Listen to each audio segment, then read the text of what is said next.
There is a particular kind of silence that lives inside old stone buildings, and anyone who has ever stood alone inside a great cathedral knows it is not really silence at all. It is a hum, a low, almost imperceptible vibration that seems to come from the walls themselves, from the vaulted ceiling, from the floor beneath your feet, as though the stone was still remembering the last sound that passed through it, holding it gently inside its mineral memory like an insect preserved in amber. You can feel it in the soles of your feet before you can hear it with your ears, and when you finally do hear it, you are never quite certain whether the sound is coming from outside yourself or from within.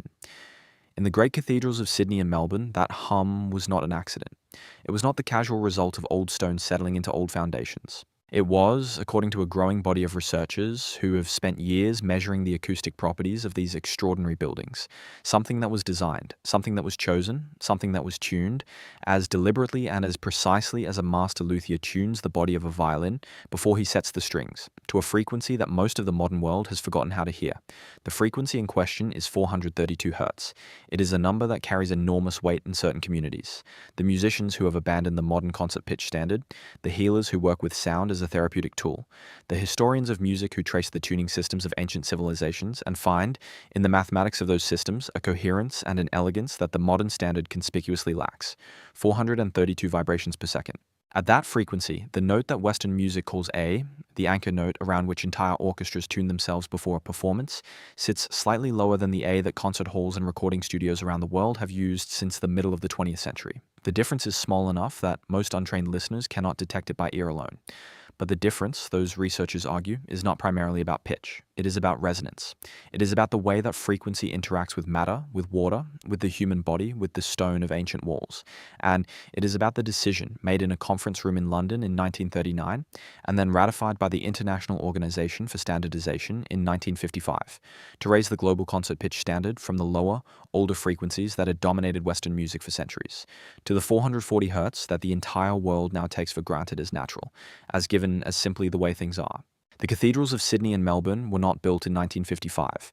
They were not built in 1939. Their foundations were laid in the colonial era. Their architects were men trained in the old European tradition of sacred building, and the organs that were installed within their walls were tuned to the systems that prevailed before the standardization, systems that placed A considerably closer to 432 than to 440. When those organs were eventually replaced, rebuilt, or retuned in the decades following the ISO standardization, something changed inside those buildings, not catastrophically, not in any way that a casual visitor would notice, but in a way that certain acoustic researchers, when they set up their equipment and began to measure, found quietly and persistently undeniable. The stone they discovered still remembered the old frequency, the stone was still tuned, and the new sound, the 440 Hz standard that now filled the nave during services, no longer matched the frequency to which the building itself had been shaped. Tonight, we're going to sit with that story. We're going to move through it slowly, the way you move through a cathedral, without hurrying, letting each element settle before moving to the next. We are going to begin at the very beginning, with the men who came to Australia from England and Ireland and brought with them the knowledge of how to build a sacred space that could hold a community inside a living frequency. We're going to walk the length of both cathedrals, feeling the stone, listening to the acoustics, understanding what the architects intended and how they achieved it. We are going to trace the global history of the 432 Hz frequency and follow the political and scientific decisions that led to its replacement. And then we are going to sit with what remains, the silence inside the stone, the hum that the walls have never fully relinquished, and the question that every person who has stood inside these buildings in a certain kind of attentive stillness has felt forming at the edge of their awareness without quite being able to name it. If you are watching this and you find value in this kind of slow, careful exploration of history and sound and the hidden architecture of the world, please consider subscribing to this channel. Every subscription is a quiet act of support for this kind of content, and it tells the platform that there is an audience for depth and patience and the long, meditative consideration of things that are easy to overlook. Hit the notification bell so that you hear when new videos arrive. And now, find yourself somewhere comfortable. Let your breathing slow. Let the day fall away from your shoulders, and let us begin. The story begins not in Australia at all, but on the other side of the world, in the Gothic cathedrals of medieval Europe, where the tradition of sacred acoustic architecture was first developed and codified over the course of centuries.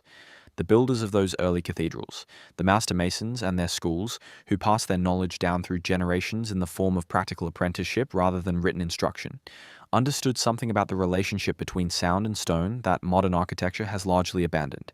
They understood that a building is not merely a shelter, it is an instrument.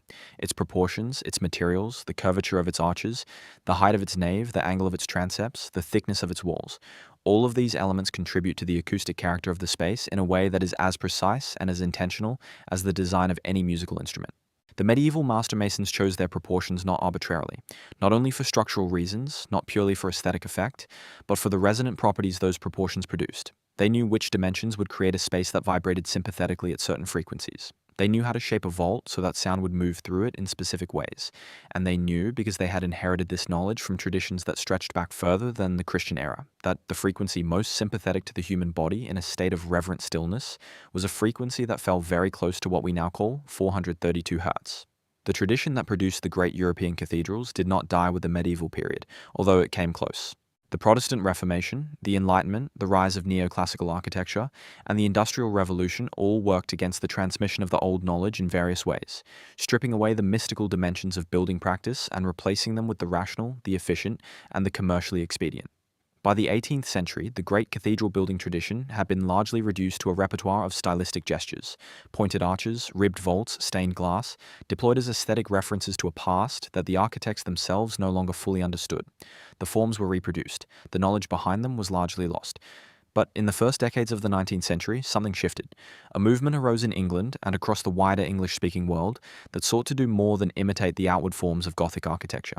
The Gothic revival, as it came to be called, was at its most serious a genuine attempt to recover not only the style, but the spirit and the system behind the medieval cathedrals, to understand what those buildings had been trying to do and to do it again. The movement had its theorists, its polemicists, its fierce advocates. Augustus Pugin was the most passionate and the most uncompromising of them, a convert to Catholicism who believed that Gothic architecture was not merely the most beautiful style of building, but the only truly Christian one, and who wrote and built with equal fury throughout his brief, brilliant life. John Henry Newman lent the movement intellectual and theological weight. John Ruskin gave it a broader, more philosophical foundation that extended beyond the specifically Catholic dimensions of Pugin's vision.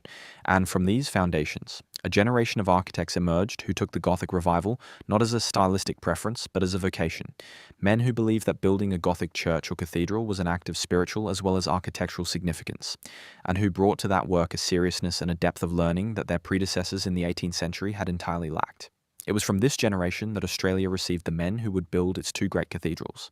The colony was young, its cities still raw and provisional in their character, their streets unpaved and their buildings predominantly modest and temporary in their ambitions. But the Catholic communities that were establishing themselves in Sydney and Melbourne in the middle decades of the 19th century had ambitions that were anything but modest. They wanted cathedrals, not colonial approximations of cathedrals, not buildings that gestured vaguely toward the Gothic while making concessions to the limited materials and skills available on the other side of the world. They wanted buildings that could stand comparison with the great churches of England and Ireland, buildings that would say in stone that the faith they carried with them across 12,000 miles of ocean was the same faith that had raised the spires of Salisbury and the vaults of Westminster, that it was ancient and serious and permanent, and that it intended to remain. To build such buildings, they needed architects of the first rank, and the architects who came, or in one case, who was already there, were precisely that. They were men formed by the Gothic revival at its most ambitious and most learned, men who had studied the medieval cathedrals not only as aesthetic objects, but as structural and acoustic systems, who understood the proportional relationships that governed the great buildings, and who brought that understanding with them to the Antipodean colonies as part of their professional and intellectual inheritance. The decisions they made about the proportions of their naves, the curvature of their vaulting, the thickness of their walls, the materials they specified, all of these decisions were informed by a tradition that understood, at some level, that was not always consciously articulated, but that was nevertheless present and operative, that a cathedral was an acoustic instrument as well as a visual and spiritual one, and that the frequency it was designed to amplify and sustain was a frequency that the tradition associated with prayer, with healing, with the deepest registers of human contemplation. The Australian colonies gave these architects an extraordinary opportunity. They were building from the ground up, on sites that had no prior structures to contend with communities that trusted them, and patrons who were prepared to commit significant resources to the work. They were not constrained, as so many European cathedral architects were, by existing foundations or partially completed structures or the accumulated decisions of previous generations of builders. They could build exactly as they believed a cathedral should be built, and in Sydney and in Melbourne, on opposite sides of the continent's most populous corner, they proceeded to do precisely that. The results were two buildings that are, by any measure, among the finest examples of Gothic revival architecture in the world. Buildings that have survived to the present day in substantially their original form, that continue to serve the communities for which they were built, and that carry within their stone the acoustic signature of the tradition from which they came. A tradition that tuned its spaces to a frequency that the modern world has not entirely abandoned, even if it has largely forgotten why that frequency was chosen in the first place. The relationship between the two cathedrals is not coincidental. They share an architect, the most significant figure in the Gothic revival tradition in Australia, a man whose life and career form one of the most remarkable stories in the history of Australian architecture, and whose influence on the built environment of this country extends far beyond even these two extraordinary buildings. His name was William Wardle. And to understand what he brought to Australia and what he built here and what those buildings still contain in their stone and their air and their silence, it is necessary to understand something of who he was and where he came from and what he believed about the purpose and the power of sacred architecture. William Wardle was born in London in 1823. He trained as a civil engineer, which gave him a command of structural mathematics and material science that would serve him throughout his career. But his deeper formation was spiritual and artistic, and it came through his conversion to Roman Catholicism in 1846 under the influence of John Henry Newman, and his subsequent immersion in the world of the Gothic revival. He became a close associate of Pugin, absorbed the theory and the practice of Gothic building from the most serious practitioners of his generation, and developed a philosophy of sacred architecture that was rigorously informed both by the structural logic of the medieval tradition and by the theological and spiritual significance that tradition had always attached to its own formal choices. When he emigrated to Australia in 1858, he brought all of this with him. He brought the knowledge, he brought the belief, and he brought the practical skills to translate that knowledge and belief into stone.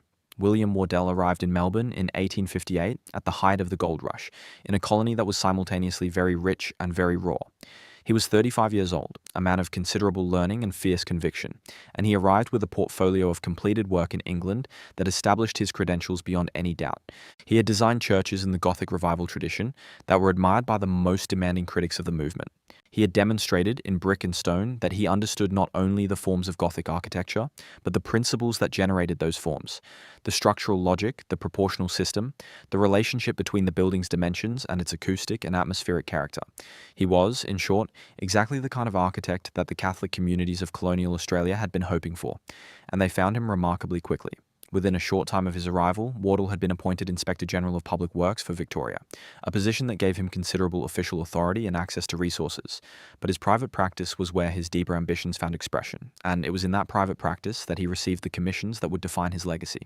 The first and most important of these was the commission for St. Patrick's Cathedral in Melbourne, a project that would occupy him for decades, that would grow and evolve and change shape as the community's resources fluctuated and its ambitions expanded, but that would ultimately produce one of the finest Gothic revival cathedrals anywhere in the English-speaking world. The site chosen for St. Patrick's was a prominent hill in the eastern part of the city, a location that would allow the cathedral to be seen from a considerable distance in multiple directions, a piece of urban positioning that was entirely consistent with the medieval tradition, in which cathedrals were almost always built on the highest available ground so that they could serve as visible landmarks and acoustic focal points for the surrounding landscape. Wardle understood this tradition perfectly, and he brought to the Melbourne Commission a design that was both deeply informed by historical precedent and genuinely original in its response to the specific conditions of the site, the available materials, and the scale of ambition that his patrons had articulated. What is less commonly discussed, because it falls outside the usual categories of architectural history, is the acoustic dimension of Wardle's design for St. Patrick's. The proportional systems he used, the ratio of the nave's width to its height, the curvature of the pointed arches, the relationship between the height of the clerestory windows and the mass of the stone walls below them, the geometry of the vaulting, all of these formal decisions have acoustic consequences that can be precisely measured. And when acoustic researchers have measured them, what they find is a space that is tuned in a very specific and consistent way to the lower frequency range. The resonant frequency of the nave, the frequency at which the space naturally amplifies and sustains sound, falls in a range that is entirely consistent with a tuning system centered on A at or very close to 432 Hz. This is not a coincidence, and it is not an accident of materials. Wardle knew what he was doing. The proportional systems he used were the same systems that the Gothic revival architects of his generation had recovered from careful measurement and analysis of the great medieval cathedrals, and those systems carried the acoustic properties of the medieval tradition embedded within their mathematics. The medieval builders had arrived at these proportions through centuries of accumulated empirical knowledge. They built, they listened, they adjusted, they recorded their adjustments in the practical tradition of the mason's craft, and over generations they refined their understanding of which dimensions produced the desired resonant effect. Wardell and his contemporaries had access to that accumulated knowledge through a combination of direct measurement of surviving medieval buildings and the theoretical work of the scholars who had studied and codified the Gothic system. When Wardell specified the dimensions of St. Patrick's nave, he was not guessing. He was applying a system that had been developed and refined over the course of more than 5 centuries, a system whose acoustic properties were as much a part of its character as its visual ones. The stone itself contributed to this effect in ways that Wardell understood very well. The bluestone that was quarried from the volcanic plains surrounding Melbourne, a dark, dense basaltic material that gives the older buildings of the city their characteristic austere weight, has acoustic properties that differ significantly from the sandstone used in Sydney. Bluestone is denser, harder, less porous, and it reflects and amplifies sound differently from sandstone. It has a tendency to sustain lower frequencies, to hold bass resonance in a way that lighter, more porous stone does not. The choice of bluestone for St. Patrick's was not made on acoustic grounds alone. The stone was local, available, and enormously durable. But the acoustic consequences of that choice aligned perfectly with the proportional system Wardell was applying. The combination of the proportions and the material produced a space in which the lower frequency range was naturally amplified and sustained, in which the sound of an organ or a choir settled into the stone in a way that a trained ear could feel as much as hear, a warmth and a depth and a sustaining quality that the building's acoustic character provided as a kind of permanent gift to everything that was played or sung within it. It is worth pausing here, in the middle of this long story, to consider what it actually feels like to stand inside a space that resonates at the lower frequencies. The experience is not primarily intellectual. It does not announce itself as a frequency, a number, a hertz value. It announces itself as a feeling in the body, a sense of settling, of depth, of the kind of physical relaxation that comes when the nervous system is no longer being asked to process rapid, high-frequency stimulation, the body's own resonant frequencies, the frequencies at which the organs, the tissues, the neural networks oscillate in their natural resting state, fall in the lower range. When the acoustic environment of the space you're inhabiting falls in the same range, there is a quality of alignment, of coherence, of the space and the body meeting each other at the same frequency that produces something that can only be described as a profound sense of welcome. The space feels as though it has been waiting for you, as though it has been holding a frequency that matches something in you that you had forgotten was there, and that the stone, patient and permanent and indifferent to the passage of ordinary time, has simply been holding that frequency in readiness for whoever came through the door in a state of sufficient stillness to receive it. The story of St. Mary's Cathedral in Sydney runs on a parallel track to that of St. Patrick's in Melbourne, but it has its own distinct character, its own complications, its own periods of difficulty and breakthrough, and its own acoustic signature. One that differs from Melbourne's in ways that are directly related to the different stone, the different site, the different sequence of architects who worked on the building across the long span of its construction. The site of St. Mary's was granted to the Catholic community of Sydney in 1821, on a prominent rise in the eastern part of the city that looked out across the domain toward the harbour. It is one of the most significant urban sites in Australia, a piece of land that the early colonial administration chose, with a generosity that it would not always replicate, to give to a religious community that had arrived in the colony largely as convicts, and that had every reason to distrust the institutions of British colonial power. The first building on the site was modest, a small church that served the community through the early decades of the colony's life.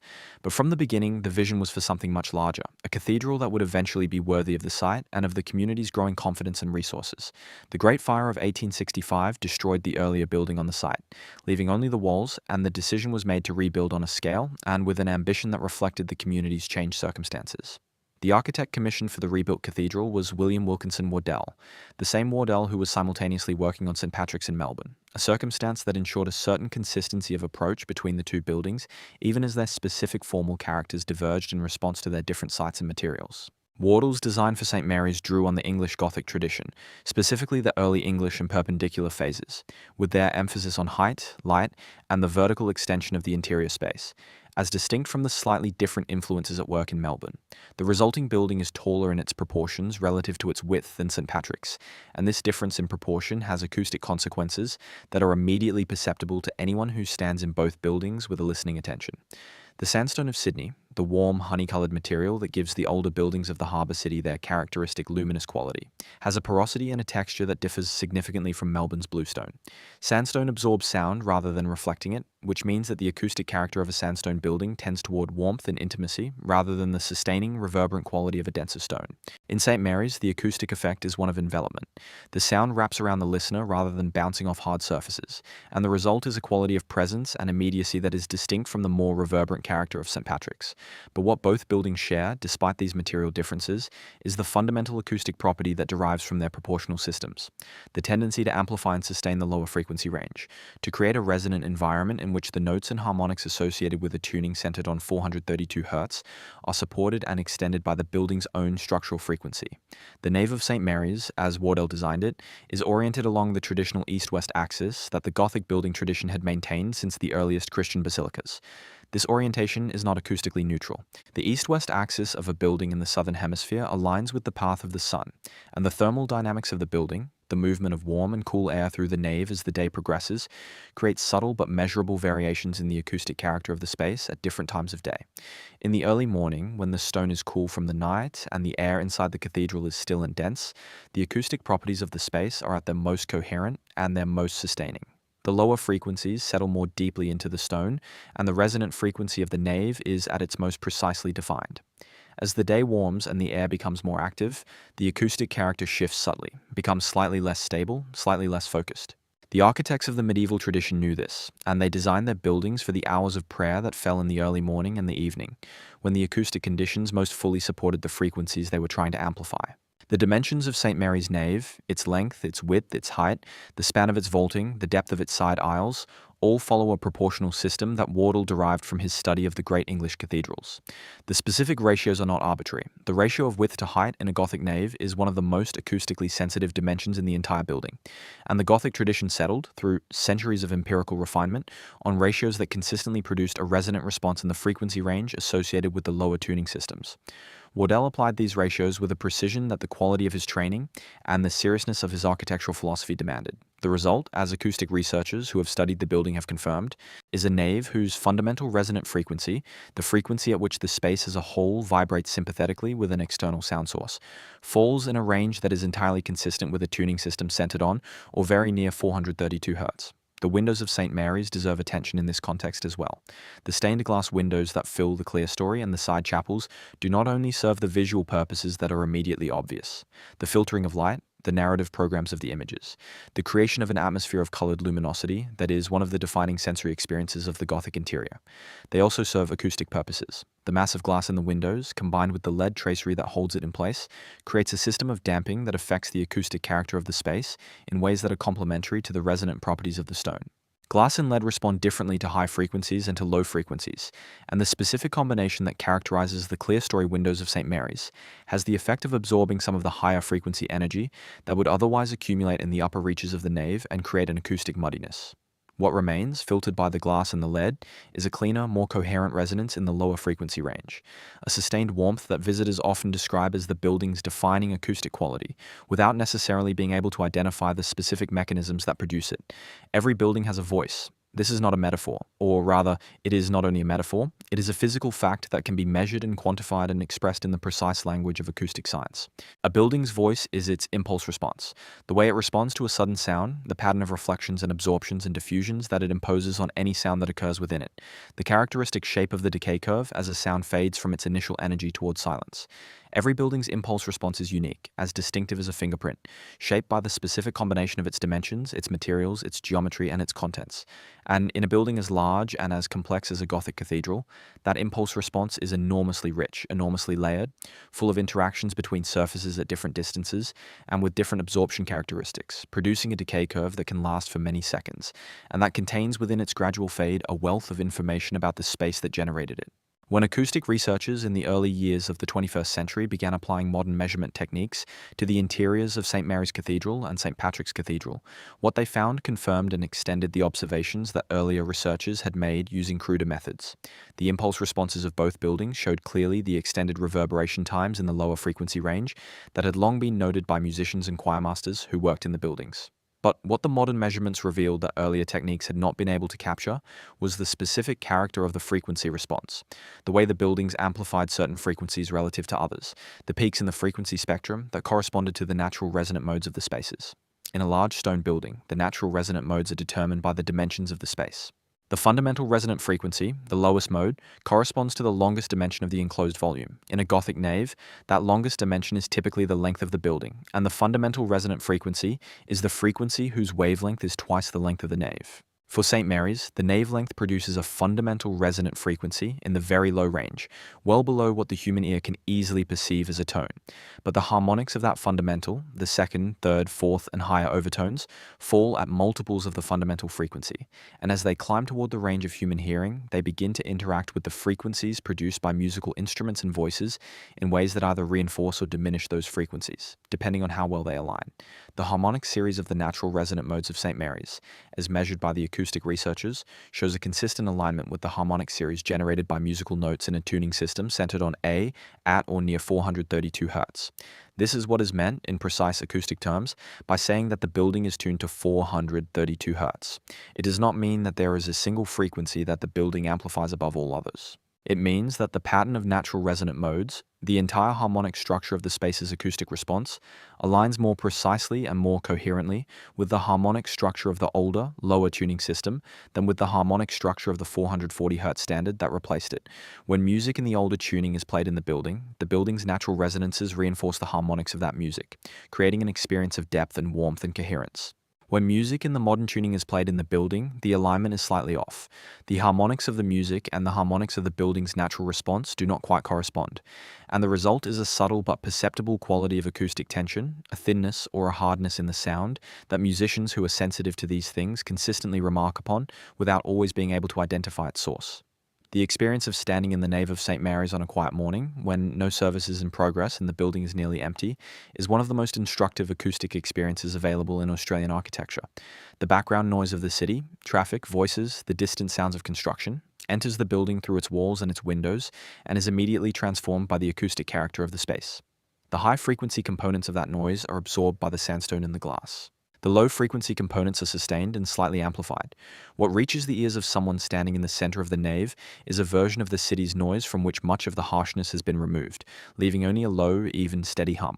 Not silence, but something more useful than silence for the purpose of contemplation, which is a sonic environment of sufficient evenness and sufficient depth that the nervous system can settle into it as into warm water, releasing the vigilance and the reactivity that the city's normal acoustic environment demands. The musicians who have recorded in St. Mary's over the years, the choral directors, the organists, the visiting ensembles who have used the building for recordings of sacred music, consistently describe the experience in terms that reveal their intuitive perception of what the space is doing acoustically.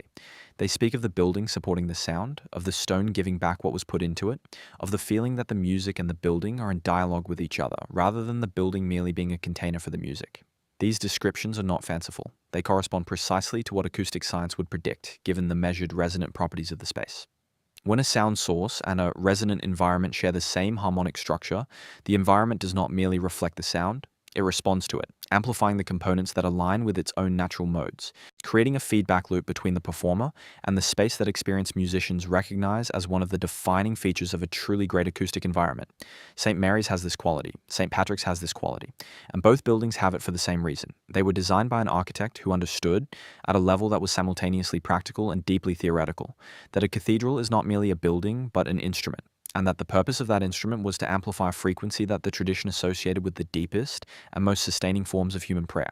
The reverberation time in the nave of St. Mary's, the time it takes for a sound to decay by 60 decibels from its initial level, has been measured at approximately 5 to 6 seconds in the lower frequency range at 125 Hz and slightly less in the middle frequencies. This is a long reverberation time by the standards of most acoustic environments, comparable to the great medieval cathedrals of Europe and longer than most modern concert halls, which are typically designed with reverberation times of around 2 seconds to allow the clarity of orchestral detail to be preserved. In a space with a 5-second reverberation, successive notes of a melodic line overlap with each other in time, blending into a continuous wash of sound in which individual articulation becomes less distinct, but the harmonic and tonal quality of the sound becomes enormously enriched. This is precisely the acoustic character that the singing of plainchant requires, and for which it was historically composed, a music designed not for clarity of melodic detail, but for the creation of an enveloping harmonic atmosphere, a sonic equivalent of the light that falls through the stained glass windows, diffuse and coloured and present everywhere at once. St. Patrick's Cathedral in Melbourne stands on a hill in the eastern part of the city, and from certain angles at certain times of day, it appears to be growing out of the earth rather than resting on it. The bluestone of which it is built, that dense, dark volcanic stone quarried from the plains that surround Melbourne in every direction, has a colour that shifts with the light from almost black in the rain to a deep iron blue grey in the sun, a colour that does not soften or warm the way sandstone does, but that deepens and intensifies as you look at it, as though the stone were absorbing rather than reflecting the available light and holding it somewhere in its interior. It is a building that demands a certain quality of attention. It does not invite the casual glance, it rewards sustained looking, the kind of looking that slows your breathing and quiets your thoughts and eventually resolves into something that is less looking and more simply being present in the same space as a very large, very old, very serious object. Wardle began designing St. Patrick's in the late 1850s, almost immediately after his arrival in Melbourne, and the construction proceeded in stages over the following decades, constrained by the fluctuations in the Catholic community's resources and by the enormous scale of the enterprise itself. The spire, which rises to a height of over 100 metres and makes St. Patrick's one of the tallest buildings in Melbourne for most of its history, was not completed until 1939. The same year as the London conference that would begin the process of standardizing concert pitch at 440 Hz, a coincidence that strikes certain researchers as more than coincidental, though the connection remains unprovable.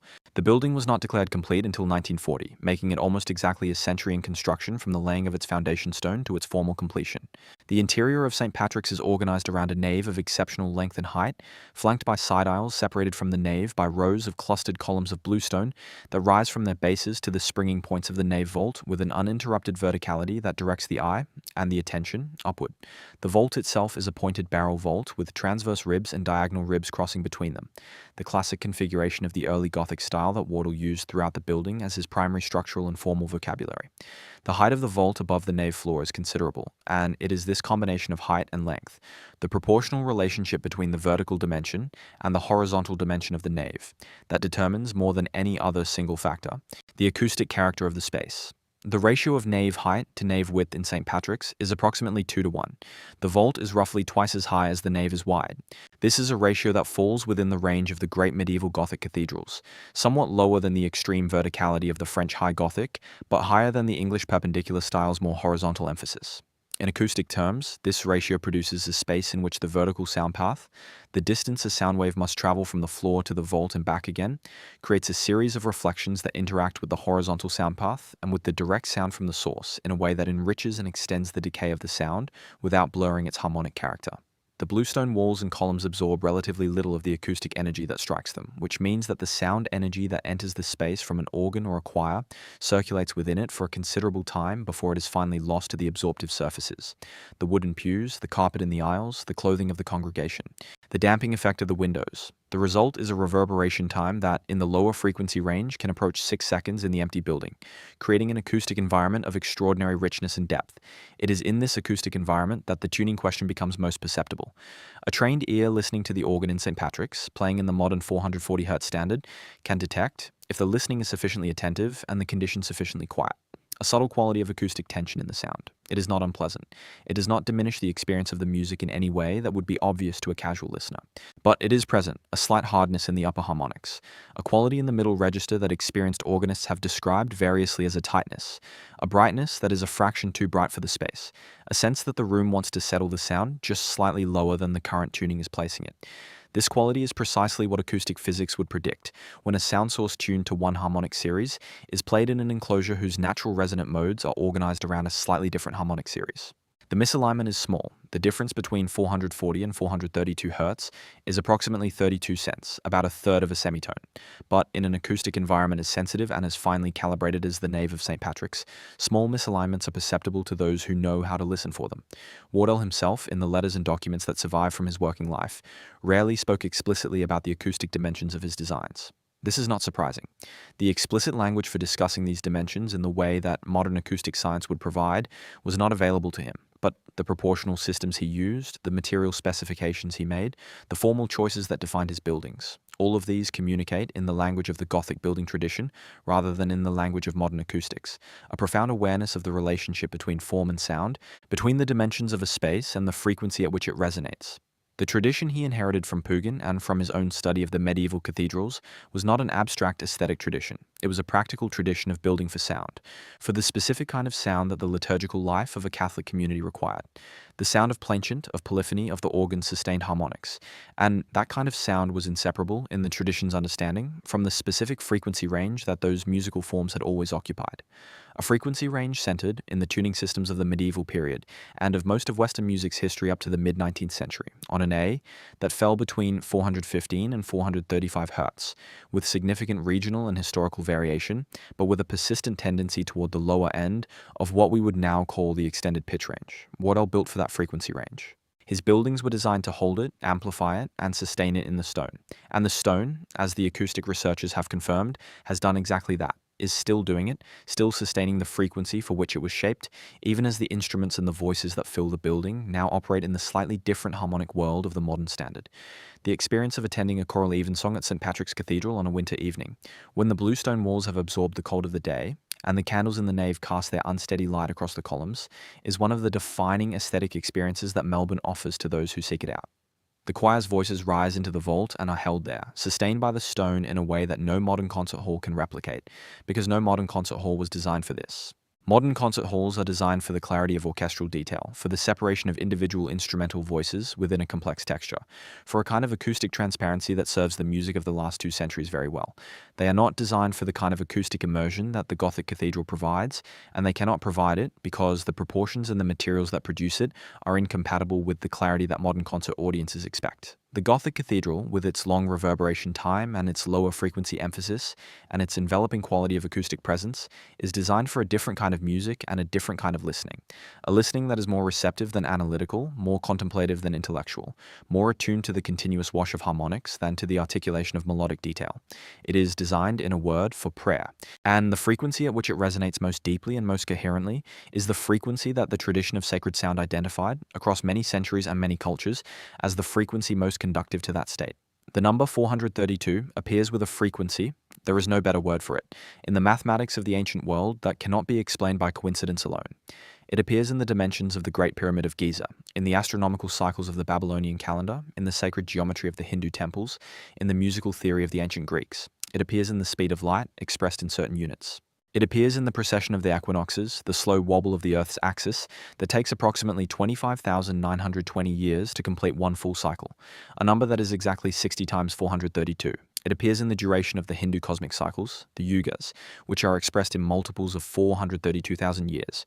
Whether these appearances constitute evidence of a profound mathematical order underlying the structure of the physical world, or whether they are the result of the human mind's tendency to find patterns in numbers once it has been told to look for them, is a question that resists easy resolution. But the appearance of 432 in so many different cultural and mathematical contexts, spread across so many centuries and civilizations, suggests at minimum that this number carries a significance for the human imagination that is not accidental. In the specific context of music, 432 Hz refers to the tuning of the note A, the 4th step of the major scale in C, the anchor note around which orchestras and ensembles tune before a performance. In the modern concert pitch standard, established by the ISO in 1955 and followed by virtually all professional musical institutions in the world today, this note is set at 440 Hz, 440 vibrations per second. In the 432 Hz tuning, the same note vibrates 432 times per second. The difference is approximately 8 Hz, which translates to a pitch difference of about 32 cents, slightly less than a third of a semitone. This is a small difference. Most listeners asked to compare the same piece of music played first in 440 and then in 432 cannot reliably identify which is higher and which is lower.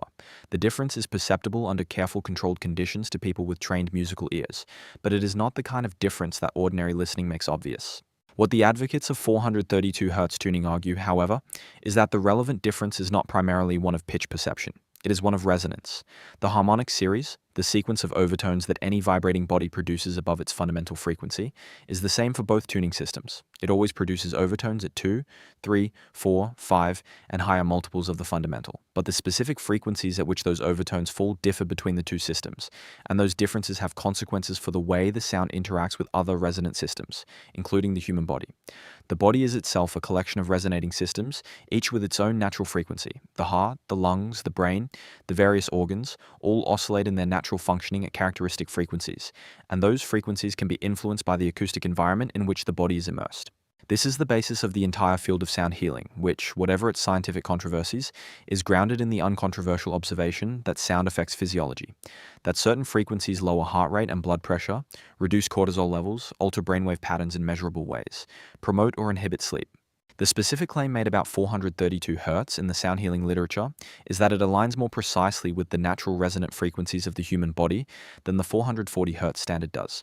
That music played in this tuning creates a more coherent acoustic environment for the body to inhabit, one in which the body's own resonant systems are reinforced rather than slightly challenged by the ambient sound. The evidence for this claim is mixed and incomplete, as is true of most claims in the sound healing field, where rigorous double-blind studies are difficult to design and conduct, and where the subjective quality of the experience makes objective measurement challenging. But there is a significant body of anecdotal evidence, consistent reports from musicians, listeners, and practitioners across many decades and many cultures, that music played in or near the 432 Hz tuning has a qualitatively different effect on the listener than music played in the modern standard. An effect that is consistently described in terms of warmth, depth, calming, and a quality of physical settling or grounding that the modern standard does not produce to the same degree.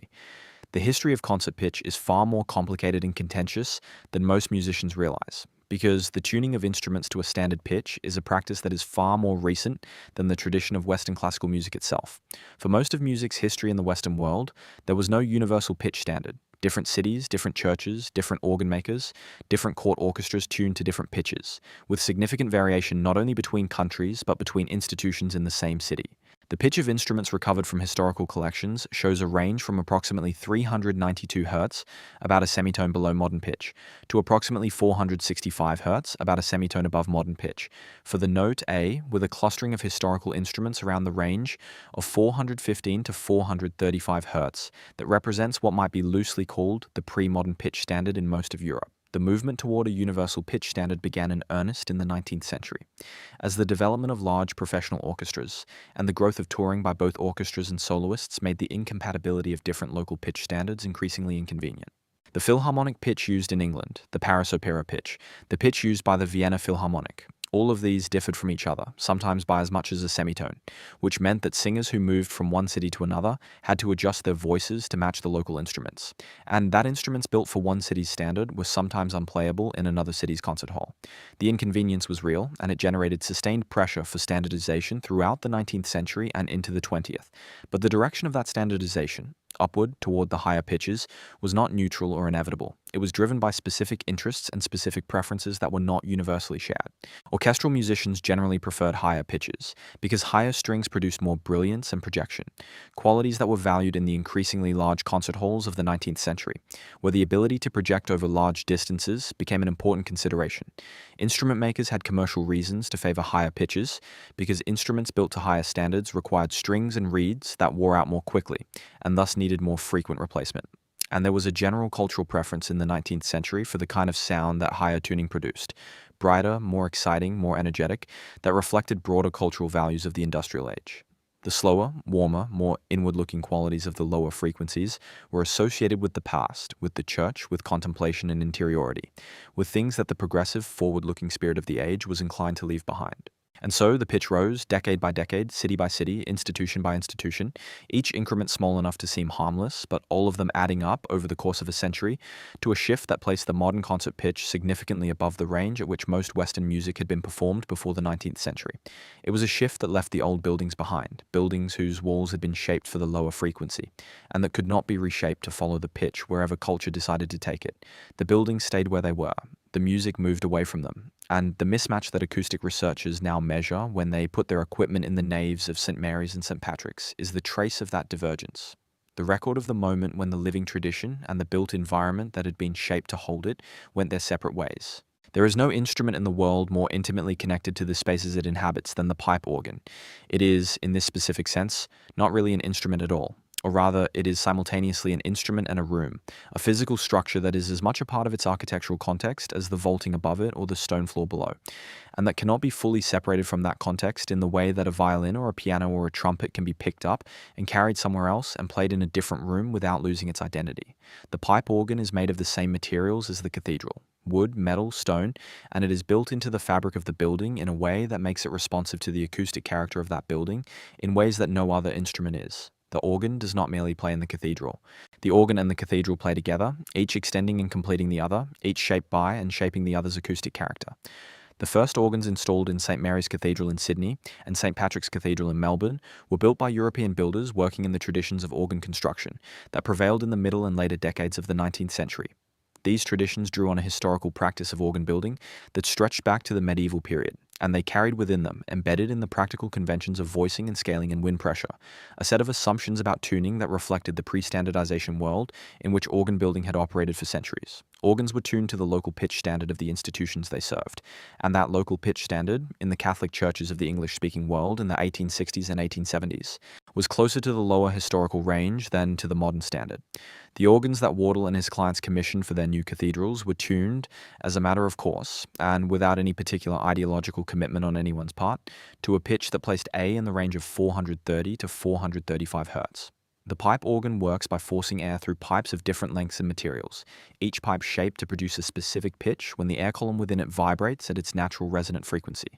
The relationship between pipe length and pitch is governed by the physics of acoustics. A pipe open at both ends produces a note whose fundamental frequency corresponds to a wavelength approximately twice the length of the pipe, while a pipe closed at one end produces a note an octave lower than an open pipe of the same length. The specific voicing of each pipe, the shape of the mouth through which the air enters, the pressure of the wind supply, the material of the pipe, whether it is made of lead alloy or zinc or wood, affects the harmonic character of the note it produces, determining the relative strength of the fundamental and the various overtones. These choices are made by the organ builder, and they are made in the context of the specific acoustic environment in which the organ will be installed. A good organ builder listens to the room before voicing the pipes, adjusting the harmonic character of each pipe to suit the resonant properties of the space in which it will be heard. The original organ builders who worked on the instruments in both cathedrals were listening to rooms that had been designed for the lower frequency range. The pipes they built and voiced were shaped to project into a resonant environment that would amplify and sustain the lower harmonics of their sound, that would complement the warmth and depth of their tone with the natural warmth and depth of a space tuned to align with those qualities. The result was an instrument room combination of considerable beauty and considerable coherence, a system in which the human-made instrument and the human-made acoustic environment shared the same harmonic world and reinforced each other's characteristic qualities in the most productive possible way. This is what musicians mean when they say that a certain organ belongs in its room, that it was built for that room, that it sounds right in that room, that playing it in that room feels like a collaboration between the musician, the instrument, and the building rather than a performance in a container. The original organs of both cathedrals had exactly this quality. They were of their rooms. They extended the acoustic personality of the rooms rather than working against it. The organ in a Gothic cathedral is typically placed in one of several traditional positions: above the west entrance of the building, in a screen that divides the nave from the choir, in the gallery above the choir, or in the apse behind the high altar. In both St. Mary's and St. Patrick's, the major organs are positioned in the western gallery, the traditional position that allows the organ's sound to travel the full length of the nave before reaching the altar, so that the congregation, seated in the nave, is bathed in sound that has been filtered and enriched by its passage through the resonant environment of the building's full length. This positioning has important acoustic consequences. By the time the organ's sound reaches the congregation, it has been reflected off multiple surfaces, it has interacted with the natural resonant modes of the space, and it has been enriched by those interactions in ways that add depth and warmth to the original sound of the pipes. The congregation does not hear the direct sound of the organ, or rather, it does not primarily hear the direct sound, because the direct sound is overwhelmed by the reflected sound that has been transformed by its passage through the acoustic system of the building. It hears instead a version of the organ sound that has been processed by the cathedral's own acoustic intelligence, shaped by the stone and the glass and the proportions of the space into something that is both the organ's sound and the building's response to it. The wind pressure in a cathedral organ is one of the factors that most directly affects its tuning stability. Higher wind pressure produces a brighter, more powerful tone, but also creates greater sensitivity to variations in temperature and humidity, which cause the metal pipes to expand and contract and thus to change their pitch. Lower wind pressure produces a gentler, warmer tone that is somewhat less sensitive to environmental variation, but that can lack projection in very large spaces. The historical organs of both cathedrals use moderate wind pressures, appropriate for the scale of their buildings and the warmth of tone that their acoustic environment supported. These pressures were calibrated for the lower frequency tuning, for instruments that would spend their whole lives sustaining A at 432 or thereabouts, and the voicing of the pipes reflected this calibration in every detail of its execution. The wood used in the construction of the case and the wooden pipes of an organ contributes to its acoustic character in ways that are distinct from the contribution of the metal pipes. Wood has different density, different elasticity, different resonant properties from metal, and wooden pipes produce a sound that is fundamentally different in character from metal pipes. Softer, more rounded, with a less prominent upper harmonic series and a stronger fundamental. In both cathedrals, the wooden components of the original organs were sourced from Australian timbers, as well as from imported European materials, creating instruments that were hybrids of two acoustic traditions. The Australian timbers, blackwood, Huon pine, Queensland maple, introduced into the organ's voice a quality that was subtly distinct from any European instrument, a quality that was shaped by the specific acoustic properties of materials that had grown in a different climate and a different light. This was the sound of the Antipodean Gothic, an instrument that was both the continuation of a European tradition and the beginning of something that was specifically of its new place. The year 1939 is most commonly remembered for the events that began in September, when the political and military crisis that had been building in Europe for the better part of a decade finally collapsed into the violence that would consume the following 6 years. But 1939 also saw a gathering of a different kind in London, one that attracted far less attention at the time and has attracted far less attention in the century since, but whose consequences have been experienced. Without awareness of their origin, by every person who has ever listened to recorded music, attended a live concert, or heard a radio broadcast in any country in the world. This was the conference convened by the International Standards Association to establish a universal concert pitch standard, a gathering of delegates from the national standards bodies of the major industrial nations, whose deliberations produced the agreement that concert A should be set at 440 Hz. The conference was not the first attempt to establish such a standard. Efforts to reach international agreement on concert pitch had been ongoing since the 1850s, when the French government convened a commission that recommended A at 435 Hz, the so-called diapason normal, as the standard for French musical institutions. The 435 Hz standard was adopted by a number of European nations and remained influential for decades, but it was never truly universal.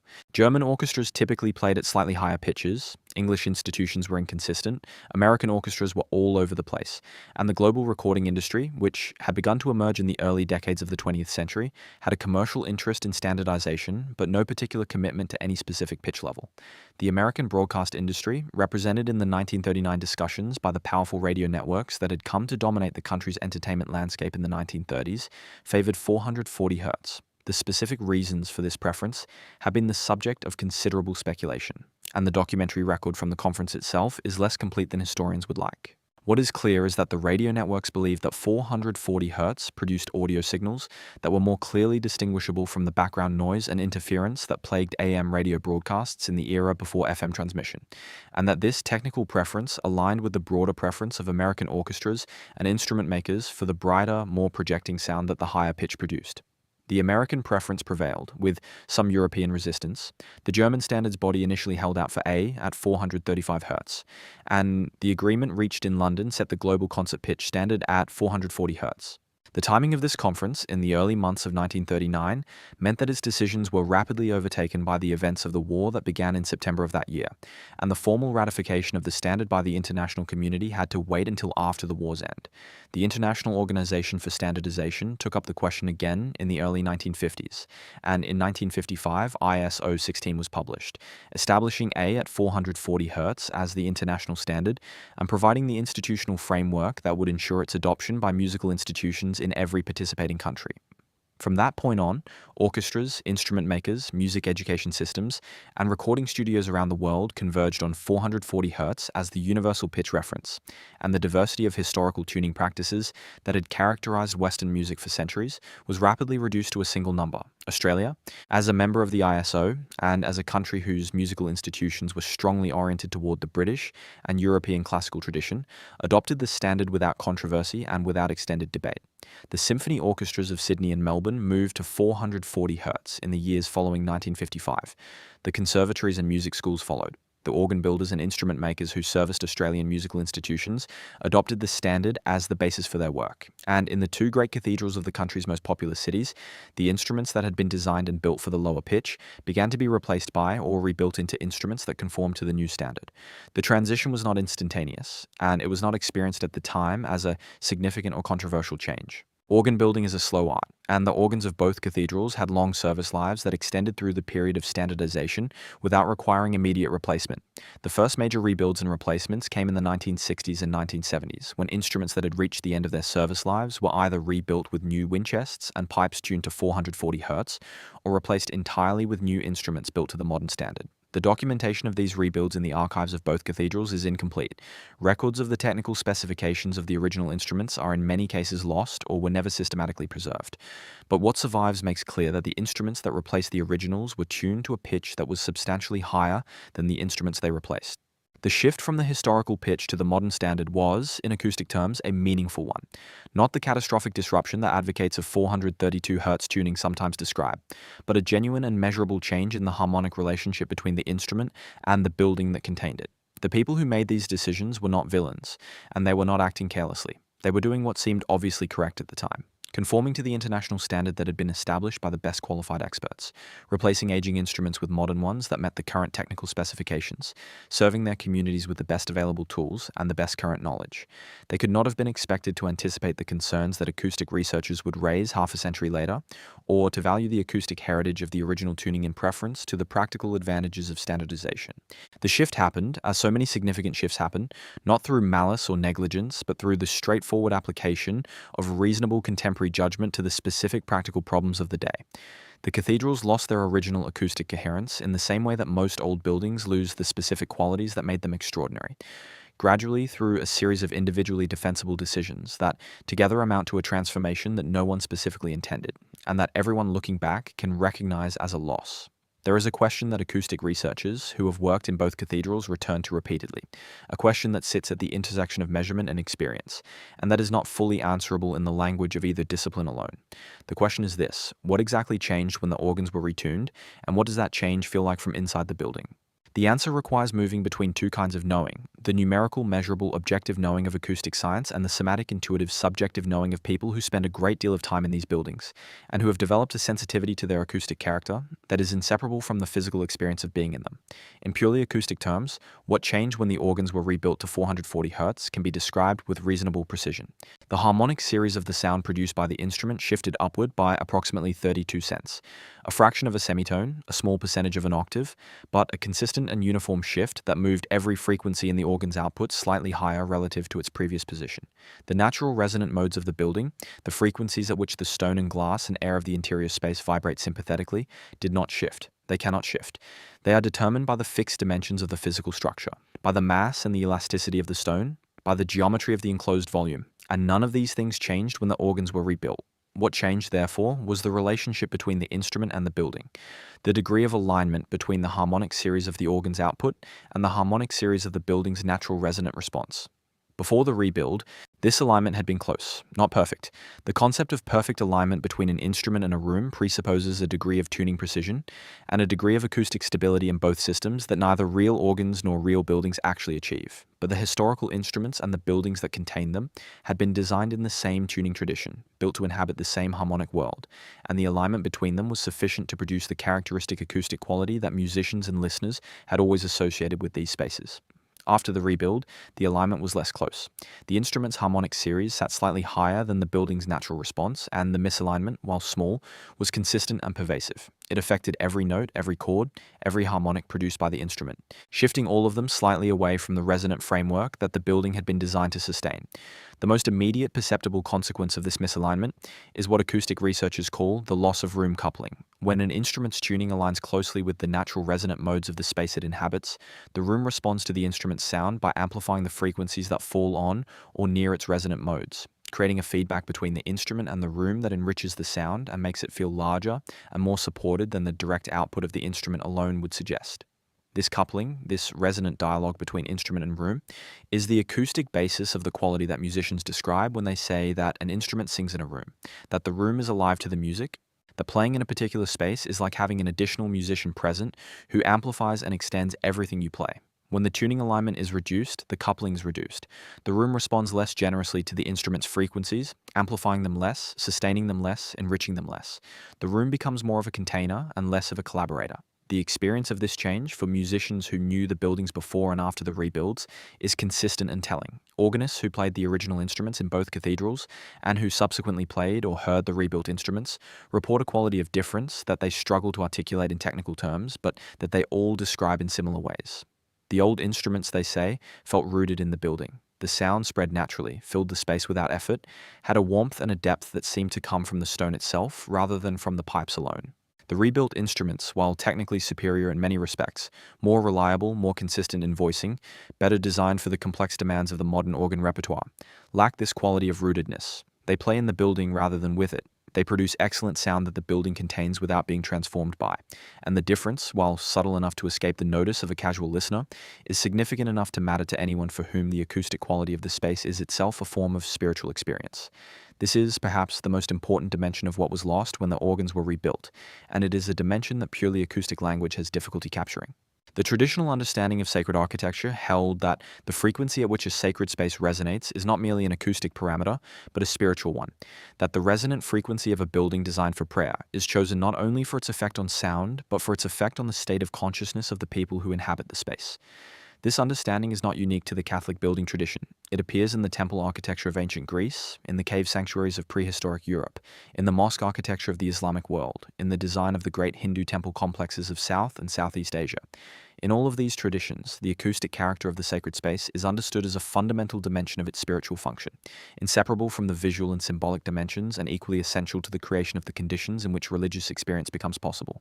If this understanding is correct, and acoustic researchers who have spent time in spaces designed according to these principles report consistent and striking subjective effects that are difficult to attribute entirely to expectation and suggestion, then what was lost when the organs of Sydney and Melbourne were rebuilt to 440 Hz was not only an acoustic quality, but a spiritual technology. A carefully calibrated tool for altering the state of consciousness of the people within the space, a tool that had been developed and refined over centuries of practical experience in the tradition of sacred building, was replaced by an instrument that was technically superior by most measurable criteria, but that was not in the same harmonic relationship with its environment, and that therefore could not produce the same degree of resonant coupling between the sound of the liturgy and the deep acoustic structure of the building. The masses and the evensongs and the organ recitals that followed were beautiful. They were musically accomplished. They continued to serve the spiritual needs of the communities that gathered for them. But something in the acoustic dimension of the experience had quietly changed, and the change, for those who were sensitive to it, was the difference between inhabiting a space that was vibrating at the same frequency as the music it contained, and inhabiting a space that was slightly out of tune with itself. There is a frequency that pulses through the Earth itself, a low electromagnetic resonance that fills the cavity between the planet's surface and the lower boundary of the ionosphere like a standing wave in a vast spherical resonator. This frequency was predicted mathematically by the German physicist Winfried Otto Schumann in 1952 and confirmed by measurement shortly afterward, and it has been known ever since as the Schumann resonance. Its fundamental frequency is approximately 7.83 Hz, 7 and a fraction cycles per second, with harmonics at approximately 14.3, 20.8, 27.3, and 33.8 Hz. These frequencies are so low as to be far below the threshold of human hearing, which begins at around 20 Hz under optimal conditions, and typically requires something close to pure tone conditions to perceive frequencies at the lower end of the audible range. The Schumann resonance is not a sound that anyone can hear. It is an electromagnetic phenomenon, a resonant hum of the planetary electrical system that persists everywhere on Earth's surface regardless of what is built on that surface or what activities human beings pursue upon it. But the Schumann resonance is not therefore irrelevant to human biology. The electrical activity of the human brain, the waves of synchronized neural firing that produce the characteristic patterns detectable by electroencephalography, falls in frequency ranges that overlap with or harmonically relate to the Schumann frequencies. The alpha wave state, associated with relaxed, meditative, eyes-closed wakefulness, oscillates in the range of 8 to 12 Hz, very close to the Schumann fundamental. The theta wave state, associated with drowsiness, meditation, and certain forms of creative insight, oscillates in the range of 4 to 8 Hz, harmonically related to the Schumann fundamental and its subharmonic. The delta wave state, associated with deep, dreamless sleep, oscillates in the range of 0.5 to 4 Hz.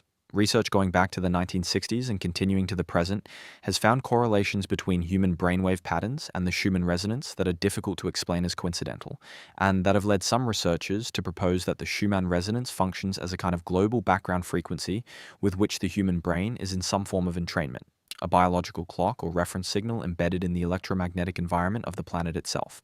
The connection between the Schumann resonance and the 432 Hz tuning question lies in the harmonic mathematics. The fundamental Schumann frequency of 7.83 Hz, multiplied by successive powers of 2, the musical interval of the octave, produces a series of frequencies that escalate through the audible range: 7.83, 15.66, 31.32, 62.64, 125.28, 250.56, 501.12, 1002.24, and so on. None of these numbers is exactly 432, but the connection is not made through exact multiplication by powers of 2. It is made through a more complex harmonic relationship that involves the specific mathematical structure of the musical scale. In the Pythagorean tuning system, the oldest and most mathematically rigorous of the Western tuning systems, derived from the simple mathematical ratios of vibrating strings. The note A in a scale built from C is related to C by a ratio of 27:16. If C is tuned to a frequency that is in harmonic alignment with the Schumann resonance, then the A that results from applying the Pythagorean ratio will fall very close to 432 Hz. The exact value depends on which octave of C you use and precisely how you define harmonic alignment, but the convergence of the Pythagorean scale with the Schumann resonance on a note at approximately 432 Hz has been noted by multiple independent researchers working in different traditions and with different methodologies. This convergence, if it is real and not merely an artifact of the human tendency to find patterns in numbers, has a specific implication for the function of sacred spaces like the great cathedrals. If the human brain is in some form of entrainment with the Schumann resonance, and if the Schumann resonance is harmonically related to the 432 Hz tuning, then a space that resonates at 432 Hz would create an acoustic environment in which the sound frequencies and the body's electromagnetic environment are in harmonic alignment, a state of triple coherence between the building's acoustic resonance, the musical tuning of the instruments within it, and the Schumann resonance that the human nervous system is continuously receiving. The advocates of this view argue that this triple coherence is not accidental. They argue that the tradition of sacred building, in its medieval Christian form, but also in the earlier traditions from which medieval Christianity inherited its architectural knowledge, designed its spaces deliberately for exactly this alignment, that the choice of proportions and materials that produced a space resonant at 432 Hz was made precisely because this frequency created the most favorable acoustic environment for the nervous system's deepest meditative states, the states that the tradition of sacred practice had always sought to cultivate. This is a strong claim, and it requires a degree of caution in its evaluation. The evidence for the Schumann resonance as a biological synchronizing signal is suggestive but not conclusive. The harmonic relationship between the Schumann frequency and 432 Hz is real but approximate, dependent on specific tuning assumptions that are not universally agreed upon. The evidence that medieval cathedral builders consciously intended to create spaces in harmonic alignment with a planetary electromagnetic resonance that would not be scientifically described until the middle of the 20th century is essentially non-existent. There are no texts, no technical documents, no explicit statements of intent that support this interpretation of their work. What the medieval builders did leave behind is a tradition of proportional systems, material choices, and acoustic intuitions that, evaluated by modern acoustic science, consistently produce spaces resonant in the lower frequency range. Whether they understood why those proportions and materials produced that result, whether they had a theoretical framework that connected the acoustic properties of their buildings to the broader electromagnetic environment of the planet, is a question that the historical record cannot answer. What can be said with somewhat greater confidence is that the acoustic environment of a space resonant in the range around 432 Hz has measurable effects on the physiological state of people who inhabit it for extended periods. Studies using EEG monitoring of subjects in reverberant, low-frequency acoustic environments have found consistent increases in alpha and theta wave activity, the brainwave states associated with relaxation, meditation, and reduced arousal compared to the same subjects in non-reverberant or higher-frequency acoustic environments.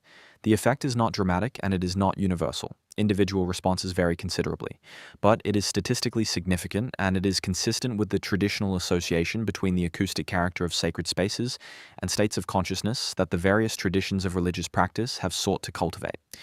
The building, in other words, is doing something to the brains of the people who inhabit it. It is not merely containing them, it is in some measurable sense working on them, using the acoustic properties of its design to nudge their nervous systems toward the states that prayer and meditation require. And when the building's acoustic properties are misaligned with the musical instruments that fill it with sound, when the natural resonant frequency of the stone is no longer in harmonic relationship with the tuning of the organ that provides the music of the liturgy, something in this process is disrupted. The effect is not abolished. The building continues to work. But the degree of alignment between the building's acoustic action on the nervous system and the musical action of the instrument within it is reduced, and the reduction, subtle as it is, may account for some of the qualities that practitioners describe when they compare the experience of worship in these spaces before and after the retuning of the instruments.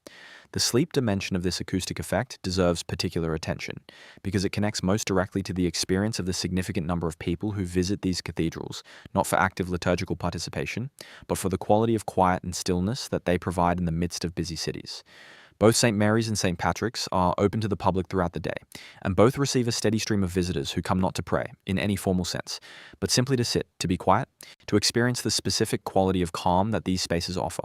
These visitors, many of whom would not describe themselves as religious, many of whom have no particular knowledge of or interest in the acoustic properties of Gothic architecture, consistently report the same set of experiences. They become drowsy, their breathing slows, their thoughts become less urgent, less insistent, less demanding of attention.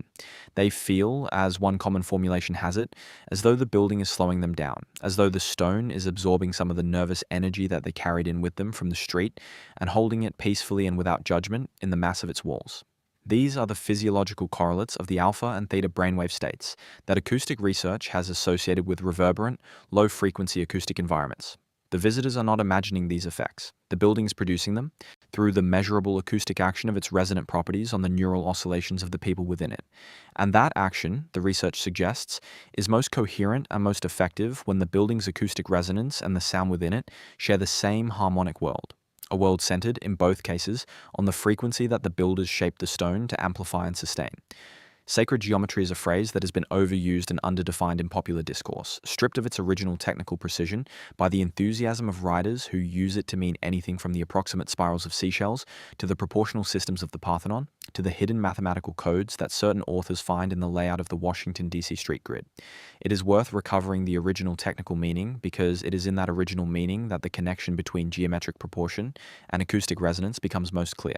The term sacred geometry refers, in its most precise historical usage, to the body of mathematical knowledge about form, proportion, and ratio that was understood in the pre-modern world to underlie the structure of the natural world, the proportions in which living things grew, the ratios in which crystals formed, the patterns in which plants distributed their seeds, and that was applied in the building of temples and churches and sacred spaces of all kinds to create structures that participated in the mathematical order of creation rather than merely enclosing a portion of space arbitrarily. The claim was not mystical in any vague or hand-wavy sense. It was a specific technical claim that certain proportions, the golden ratio, the ratios of the Platonic solids, the harmonic ratios of the musical scale, appear consistently in natural forms because they reflect fundamental mathematical relationships in the physical world, and that structures built using these proportions participate in those fundamental relationships in ways that structures built using arbitrary proportions do not. The connection between musical ratios and geometric proportion is one of the central discoveries of ancient Greek mathematics, attributed to Pythagoras and his followers, but certainly predating them in practice. The discovery was made through the observation of vibrating strings. A string divided at its midpoint produces a note exactly one octave above the full string. A string divided in the ratio 2 to 3 produces a note a perfect fifth above the full string. A string divided in the ratio 3 to 4 produces a note a perfect fourth. These ratios, 1 to 2, 2 to 3, 3 to 4, are the simplest whole number ratios in mathematics, and they correspond to the most consonant musical intervals. The conclusion drawn by the Pythagoreans was that the mathematical structure of musical consonants and the mathematical structure of geometric proportion are one and the same thing, and that a building constructed using the ratios of musical consonants would participate in the acoustic properties of those ratios in a direct and measurable way. This conclusion was not merely theoretical, it was applied. The master builders who worked in the medieval European tradition applied the harmonic ratios of the musical scale to the proportions of their buildings with a consistency and a precision that modern archaeoacoustic research has repeatedly confirmed. The width-to-height ratios of Gothic naves, the span-to-rise ratios of Gothic arches, the length-to-width ratios of Gothic transepts, all of these show the signature of harmonic proportion, ratios that correspond to the simple whole number relationships of the musical scale, ratios that the acoustic properties of the spaces built with them consistently produce resonances in the frequency range associated with the musical tuning systems of the tradition. Wardle was trained in this tradition, and he applied its proportional system to both of his Australian cathedrals, with the rigour and the intellectual seriousness that his character and his formation demanded. The specific ratios he used can be traced in the drawings and specifications that survive in the archives, and when those ratios are compared to the harmonic ratios of the musical tradition, the correspondences are not approximate or general. They are specific and precise, the same ratios that appear in the great medieval cathedrals of England and France that Wardle had studied directly. The width of the nave at St. Patrick's is to its height in a ratio that corresponds to the musical perfect fifth. The length of the nave is to its width in a ratio that corresponds to the musical major third. The height of the clerestory windows above the top of the side aisles is to the height of the vault above the clerestory in a ratio that corresponds to the musical major second. These are the ratios of the harmonic series, the same ratios that determine the overtone structure of a vibrating string, the same ratios that appear in the spacing of the natural resonant modes of an enclosed acoustic space. And the natural resonant modes of St. Patrick's, when measured by acoustic researchers, fall at the frequencies that these proportional ratios would predict, frequencies that align with the harmonic series of a musical scale centered on A at approximately 432 Hz. This is the heart of what is meant by saying that these buildings were tuned. They were not tuned in the way that a piano is tuned, by the physical adjustment of strings to specific pitches. They were tuned in the design stage through the application of proportional ratios that determined the acoustic properties of the finished space before a single stone had been laid. The tuning was embedded in the geometry, encoded in the ratios of the dimensions, built into the building in a form that is as permanent and as unalterable as the stone itself. It cannot be changed without rebuilding the building. It endures as long as the building endures. And it is this permanence that makes the situation of the rebuilt organs so striking. The building retains, unchangeably and immovably, the tuning that was built into its design, while the instruments that fill it with music have moved to a different tuning.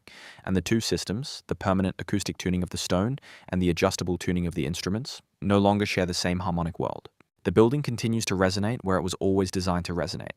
The music plays in a slightly different place, and the gap between them, 32 cents, a third of a semitone, 7.5 vibrations per second in the A above middle C, is the measure of the distance that has opened between the living tradition and the built environment that was shaped to hold it. The geometry of the vaulting in both cathedrals deserves special mention in the context of sacred geometry, because the vault is the acoustic element that most directly determines the character of the upper frequency response of the space. A pointed barrel vault, such as Wardle used in both cathedrals, creates a series of reflections that are distinct in character from those created by a flat ceiling or a semicircular barrel vault. The point of the arch creates a node in the reflection pattern, a place where sound waves from different directions arrive simultaneously and interact, either reinforcing or cancelling each other, depending on their frequency and phase relationship. In a well-designed Gothic vault, this interaction is not random. The specific geometry of the vault is chosen so that the constructive interference, the reinforcement, occurs at the frequencies of the harmonic series that the builder wants to amplify, while the destructive interference, the cancellation, occurs at the frequencies that would muddy or obscure the harmonic character of the space. The pointed vaults of St. Mary's and St. Patrick's create patterns of constructive interference in the lower frequency range and patterns of destructive interference in the upper frequency range, the acoustic equivalent of the work that the sandstone and bluestone walls do in terms of absorption and reflection. The vault is the tuning mechanism of the upper acoustic register, shaping the frequency response of the space at heights that the wall's absorption characteristics alone cannot reach. Together, the walls and the vault create a consistent, mutually reinforcing acoustic environment tuned to the same frequency range, an environment in which every element of the building's acoustic design is working in the same direction, toward the same end. The field that has come to be called acoustic archaeology is one of the newest and most surprising branches of a discipline that is itself already dedicated to the surprising. Archaeology is the science of the past recovered from its physical remains, from the things that people made and used and left behind and that have survived in various states of completeness and legibility, into the present. Most of those things are silent. They are objects, pottery, tools, bones, seeds, coins, whose relation to the sounds of the past is indirect at best. But the buildings are different. The buildings, insofar as they survive, still stand, still enclose the same volumes of air, still have the same dimensions and the same materials that they had when they were built. And the acoustic properties of a space are entirely determined by its dimensions and its materials. If the building survives, its acoustic properties survive with it. The sounds of the past may be gone, but the spaces that shape those sounds are still there, still shaping sounds today in exactly the way they shaped sounds when they were first built. This insight is the foundation of acoustic archaeology. If you can measure the acoustic properties of a surviving ancient space, you can know, with measurable precision, what sounds that space was designed to sustain, how those sounds would have behaved within it, how they would have been experienced by people who inhabited it, and what the acoustic design of the space can tell you about the intentions and knowledge of the people who built it. You can, in a very real sense, hear the past, not the specific sounds that were made in the space, but the acoustic character that the builders created to receive and transform those sounds. You can hear the building's acoustic memory, the frequency signature that the stone has retained unchanged since the day it was laid. The application of acoustic archaeology to Gothic revival buildings like St. Mary's and St. Patrick's is a relatively recent development, but it has already produced results that both confirm and extend the intuitions of musicians and practitioners who have worked in these spaces for generations. The measurement techniques used by acoustic archaeologists, impulse response measurement, which uses a brief broadband sound source and a sensitive microphone to capture the full acoustic response of the space, and subsequent frequency analysis of the resulting data, can characterize the resonant properties of a building with a precision that was not available to researchers even 30 years ago.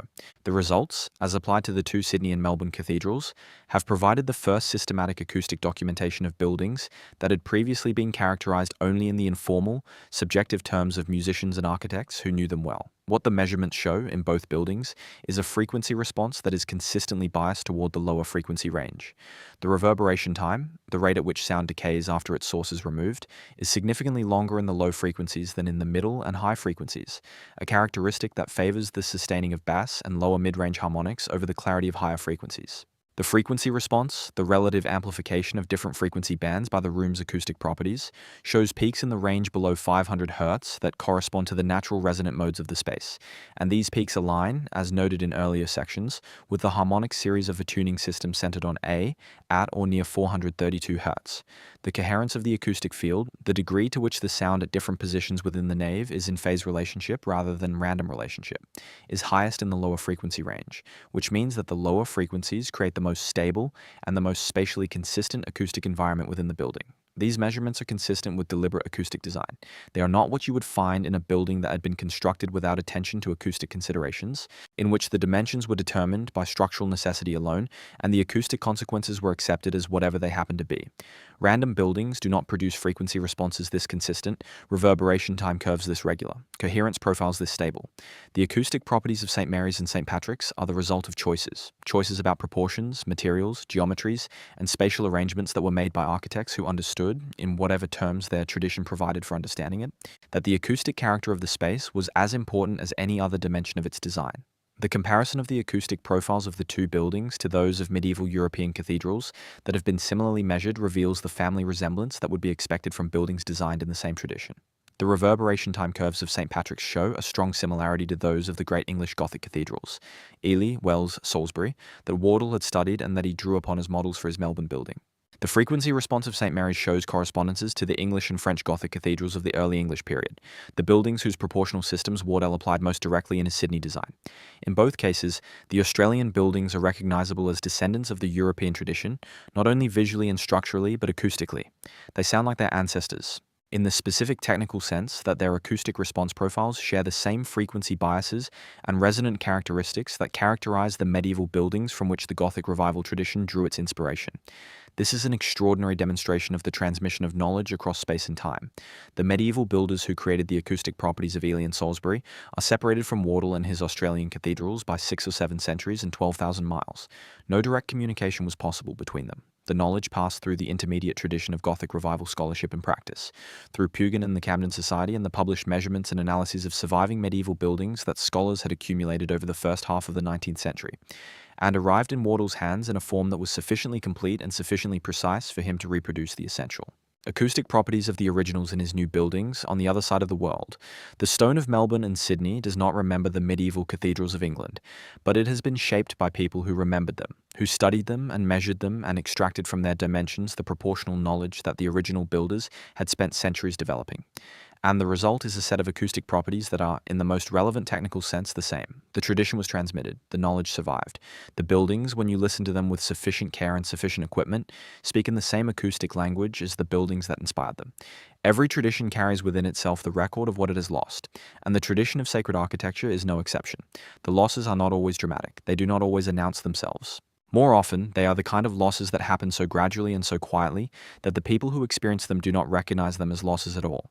They simply find themselves inhabiting a world that is slightly less than it was, slightly less resonant, slightly less coherent, slightly less aligned, without being able to name what has changed or when the change occurred. This is the kind of loss that the retuning of the organs in Sydney and Melbourne represents. Not a catastrophic rupture, not a conscious decision to abandon something of value, but a gradual drift away from a center that had been, for centuries, the harmonic world within which sacred music and sacred space had found their most complete expression. The loss is real, and it is measurable. The acoustic coherence that existed in both buildings when their organs were tuned to the historical pitch, the alignment between the harmonic series of the instruments and the natural resonant frequencies of the stone, has been reduced by the shift to 440 Hz. The building still resonates. The organs still fill the nave with sound. The music is still beautiful, still moving, still capable of producing the experience of transcendence that sacred music has always been capable of producing in people who bring the right quality of attention to it. But the specific quality of resonant coherence, the feeling that the building and the instrument are speaking the same language, that the stone and the music are vibrating at the same frequency, that the space itself is a participant in the acoustic event rather than merely a container for it, that quality has been diminished. And its diminishment, subtle as it is, affects the experience of the space in ways that are both physiologically measurable and subjectively recognizable to those who have developed the sensitivity to perceive it. But this is not a story that ends in loss. It is a story that ends in remembering, because the buildings themselves have not changed. The stone of St. Mary's Cathedral, shaped and laid in the 1860s and 1870s by craftsmen working in the Gothic revival tradition under Wardle's direction, still vibrates at exactly the frequency it was designed to vibrate at. The proportions have not changed. The materials have not changed. The geometry of the vaulting, the ratio of width to height in the nave, the curvature of the pointed arches, all of these remain exactly as they were when the building was completed. The stone carries its original acoustic tuning unchanged and unchangeable, a frequency embedded in the mass of the building as permanently as the date inscribed in the foundation stone. Whatever happens to the instruments within the building, whatever changes the passage of time brings to the music and the liturgy and the community that gathers for them, the building itself remains tuned to the same frequency it has always held. It is a long memory, recorded not in documents, but in the physics of matter, in the relationship between mass and vibration, that does not decay and does not alter and does not forget. And there are those who are listening. In recent years, a small but growing community of musicians, researchers, and practitioners has begun to return to the question of the original tuning of these and other historic sacred buildings, to ask what was there before the standardization, to measure what remains, to experiment with performing music in the historical pitch within the spaces that were designed for it. Some of these experiments have been conducted in European medieval cathedrals, where the acoustic archaeology research is most advanced and where the results have been most extensively documented. Others have been conducted in Gothic revival buildings like St. Mary's and St. Patrick's, where the acoustic properties of the original design are essentially intact, and where the question of historical pitch can be explored by any ensemble willing to retune its instruments and listen carefully to the result. The reports from these experiments are consistent and striking. Musicians who perform in Gothic revival cathedrals using instruments tuned to 432 Hz or to other historical pitch standards consistently report the same set of observations. A quality of room coupling that they do not experience in the same spaces with modern tuning. A sense that the building is responding to the music rather than merely containing it. A warmth and depth in the acoustic experience that they attribute to the alignment between their tuning and the building's resonant properties. These reports are subjective, and they must be evaluated as such. The expectation effects associated with performing in an unusual tuning system in a historic building are significant and difficult to control for, but they are consistent across performers who have no prior commitment to the 432 Hz tuning ideology, who came to the experiment as skeptics, and who found themselves persuaded not by argument, but by the direct acoustic experience of the alignment. The broader movement to recover the historical pitch standards of Western music, which encompasses far more than the 432 Hz question, extending to the entire range of historical performance practice research that has transformed our understanding of how Baroque and classical period music was originally performed, is one of the most significant developments in Western musical culture of the past half-century. It represents a sustained and serious effort to recover something that was lost in the standardization of the 19th and 20th centuries. Not a single simple truth about how music should sound, but a diversity of tuning practices and performance traditions that reflect the full range of acoustic contexts and aesthetic intentions in which Western music has been created and performed. That diversity included, in its range, the specific tradition of cathedral organ playing in the lower pitch, a tradition that aligned the sound of the instrument with the acoustic properties of the space in which it was played, and that produced in those spaces an experience of acoustic coherence that the standardized, modernized tradition has not been able to fully replicate. The question of whether the organs of St. Mary's and St. Patrick's will ever be returned to a tuning more closely aligned with the acoustic properties of the buildings that contain them is one that belongs to the communities that own and maintain those buildings, communities that have obligations to the practical requirements of contemporary musical life, as well as to the acoustic heritage of their buildings. It is not a simple question, and there is no obviously correct answer. The instruments currently in both buildings are excellent instruments. the product of skilled organ builders working with the best available materials and techniques. Retuning them to a historical pitch would not be a simple operation, and it would create practical difficulties for any ensemble that wished to perform in the buildings alongside other instruments tuned to the modern standard. These are real considerations, and they weigh against any simplistic argument for restoration. But the question itself, the awareness that the buildings were designed for one frequency and currently contain instruments tuned to another, and that the difference between those frequencies is measurable and acoustically significant, has value independent of any particular answer to the practical question. It draws attention to the acoustic heritage of these extraordinary buildings, to the intention and the knowledge that their design embodies, and to the possibility that the experience of inhabiting them might be richer, more coherent, and more aligned with their original function if the music within them more closely matched the frequency at which the stone was designed to vibrate. That possibility is worth holding, in the same way that the stone holds its frequency, patiently, permanently, without insistence, waiting for the moment when someone comes through the door with the right quality of attention to perceive what it has been quietly sustaining all along. It is late in the evening, in a season when the light fails early, and the city outside the cathedral walls has settled into the particular quietness that comes after the dinner hour, when the restaurants have filled and the streets have emptied, and the urban sound shifts from the bright, transactional noise of commerce to the softer, more private sounds of people moving toward their homes and their rest. Inside the cathedral, the last of the tourists have long since departed. The cleaning staff have finished their work and let themselves out through the vestry door, which they have pulled shut behind them with a sound of wood and metal that rang briefly in the stone and then faded into the silence that followed. The candles that burn before the side altars have been extinguished by the sacristan on his evening round, leaving only the sanctuary lamp, that small perpetual flame before the tabernacle, casting its red light across a few square feet of stone, and letting the rest of the nave fall into the deep, specific dark of a building that has no windows through which the city's ambient light can enter. In this darkness, the hum is most perceptible. It is not the hum of any mechanical system. There are no fans running, no electrical equipment generating a constant tone, no heating system circulating air through ducts. It is the hum of the building itself, the interaction of its stone with the very low-frequency vibrations that pass through any large structure continuously, transmitted through the ground from distant traffic and machinery and the broader seismic activity of the planet, and transformed by the resonant properties of the building from random noise into a faint, almost subliminal tone that varies slightly in frequency and intensity as the sources of its excitation vary. It is the building's breathing. It is the sound of a very large stone object doing what stone objects always do when they are excited by vibration, responding at their natural resonant frequencies, filtering the random energy of their environment into the specific frequencies at which they are disposed by their mass and their geometry to oscillate. The frequency of this hum, in both St. Mary's and St. Patrick's, falls where the acoustic measurements would predict it to fall, in the range below 100 Hz, with a characteristic quality that experienced listeners describe as a low, even, barely audible D or E flat. A note that corresponds, in a tuning system centered on A, at approximately 432 Hz, to the note that would be produced by an organ pipe of the length and diameter that matches the nave's fundamental resonant mode. The building is, in this sense, always sounding, always playing its one note, always resonating at the frequency for which it was designed, regardless of what happens within it, regardless of what instruments are installed, and what pitch standards they are tuned to, and what music they play in the services that fill the nave with temporary sound before fading back into the silence that was there before them, and that will remain when they are over. This permanent, silent resonance of the building is what the acoustic researchers are measuring when they set up their equipment in the nave and run their tests. They are not discovering a frequency that is hidden or secret or inaccessible to ordinary perception. They are simply providing a precise measurement of something that is always there, always present, always available to anyone who enters the building with enough stillness and enough attentiveness to perceive it. The hum does not need special equipment to be felt. It needs only a certain quality of presence. The presence that meditation teachers and spiritual directors and contemplatives of every tradition have always described as the first prerequisite for any genuine interior experience. Before prayer, stillness. Before stillness, silence. And in the silence, the sound that the building makes. Its one note, its permanent chord, its perpetual resonance at the frequency for which its stones were shaped, and its proportions designed. The people who built these cathedrals, the architects, the master masons, the carpenters and glaziers and ironworkers, and all the nameless craftsmen who turned the designer's intentions into physical reality over the long decades of construction, were not thinking about Hertz values and frequency spectra and acoustic resonance curves. They were thinking about the work at hand, the stone that needed to be cut to this dimension and mortared into this position, the wood that needed to be shaped to this profile and fitted into this joint, the glass that needed to be cut to this pattern and leaded into this window.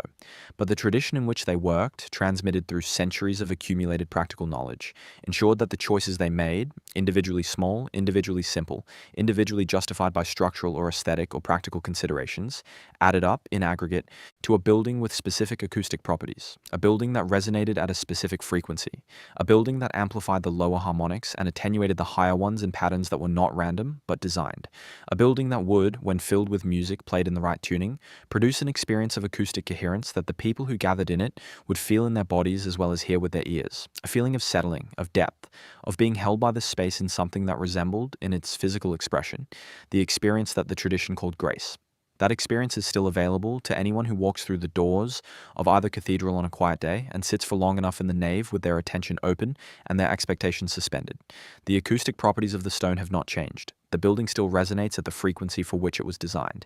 The experience of sitting in that resonant field, of feeling the stone's gentle and permanent hum in the soles of your feet and the base of your spine and the slow space of your breathing is still exactly what it was when the building was completed.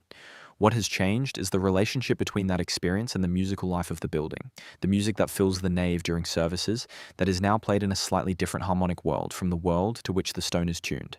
The mismatch is small. The beauty of both the music and the building is undiminished, but the specific quality of coherence, the sense that the stone and the sound are one thing, that the building is participating in the music and the music is participating in the building, that the frequency of the air and the frequency of the stone and the frequency of the instrument and the frequency of the human body are all aligned in a single harmonic moment. That quality is somewhat reduced by the small distance between where the instruments now play and where the stone is permanently set. It is a small distance, 7 or 8 hertz, in the range of the A above middle C, a third of a semitone, a difference that most listeners cannot detect by ear alone. But in the specific context of a Gothic cathedral, in the specific acoustic relationship between an organ and the stone that surrounds it, small differences in harmonic alignment matter in ways that can be felt even when they cannot be analytically identified. They matter because these buildings were not designed to tolerate harmonic misalignment. They were designed with an acoustic precision that makes every small deviation perceptible at the level of felt experience, even when it is not consciously identified as a deviation at all. The building knows what frequency it is tuned to. It has known for 150 years, since the first stones were laid on the rising foundations. And in the night, when the last visitor has left and the cleaning staff have closed the door, and the candles have been extinguished and the city has settled into its quiet, the building says that note, its one note, its permanent note, the note encoded in the ratio of its width to its height and the curvature of its arches and the mass of its bluestone and sandstone walls, and holds it in the darkness with the patience of all the things that do not know how to be anything other than what they are. The organs may have moved, the music may have shifted. The world may have standardized itself into a slightly different harmonic relationship with the past, but the stone remembers. The stone is still tuned, and it will go on being tuned in its slow, mineral, patient way, long after every other record of the frequency it was designed to hold has been lost or forgotten or superseded, long after the question of 432 hertz has become a footnote in the history of acoustic research. Long after the people who are asking these questions have returned to the silence from which they came, the stone will still be there, still resonating, still holding the note, still tuned to the frequency of the oldest music in the world. The acoustic heritage of Gothic revival sacred architecture in Australia extends beyond the 2 great cathedrals of Sydney and Melbourne, though St Mary's and St Patrick's are its most significant and most carefully studied expressions. Across the continent, in cities and towns that received Gothic revival churches during the period of colonial development in the 19th century, similar acoustic properties exist in similar forms. Smaller in scale, less grand in their ambitions, but shaped by the same tradition and exhibiting, in proportion to their size, the same tendency toward lower frequency resonance and extended reverberation in the bass register. These smaller buildings are, in their way, as important as the great cathedrals to understanding the full scope of what the Gothic revival tradition brought to Australia, because they demonstrate that the acoustic properties of the cathedrals are not accidents of scale or unique achievements of exceptional architects, but the consistent expression of a tradition that was reproduced, with remarkable fidelity, across the full range of sacred building in colonial Australia.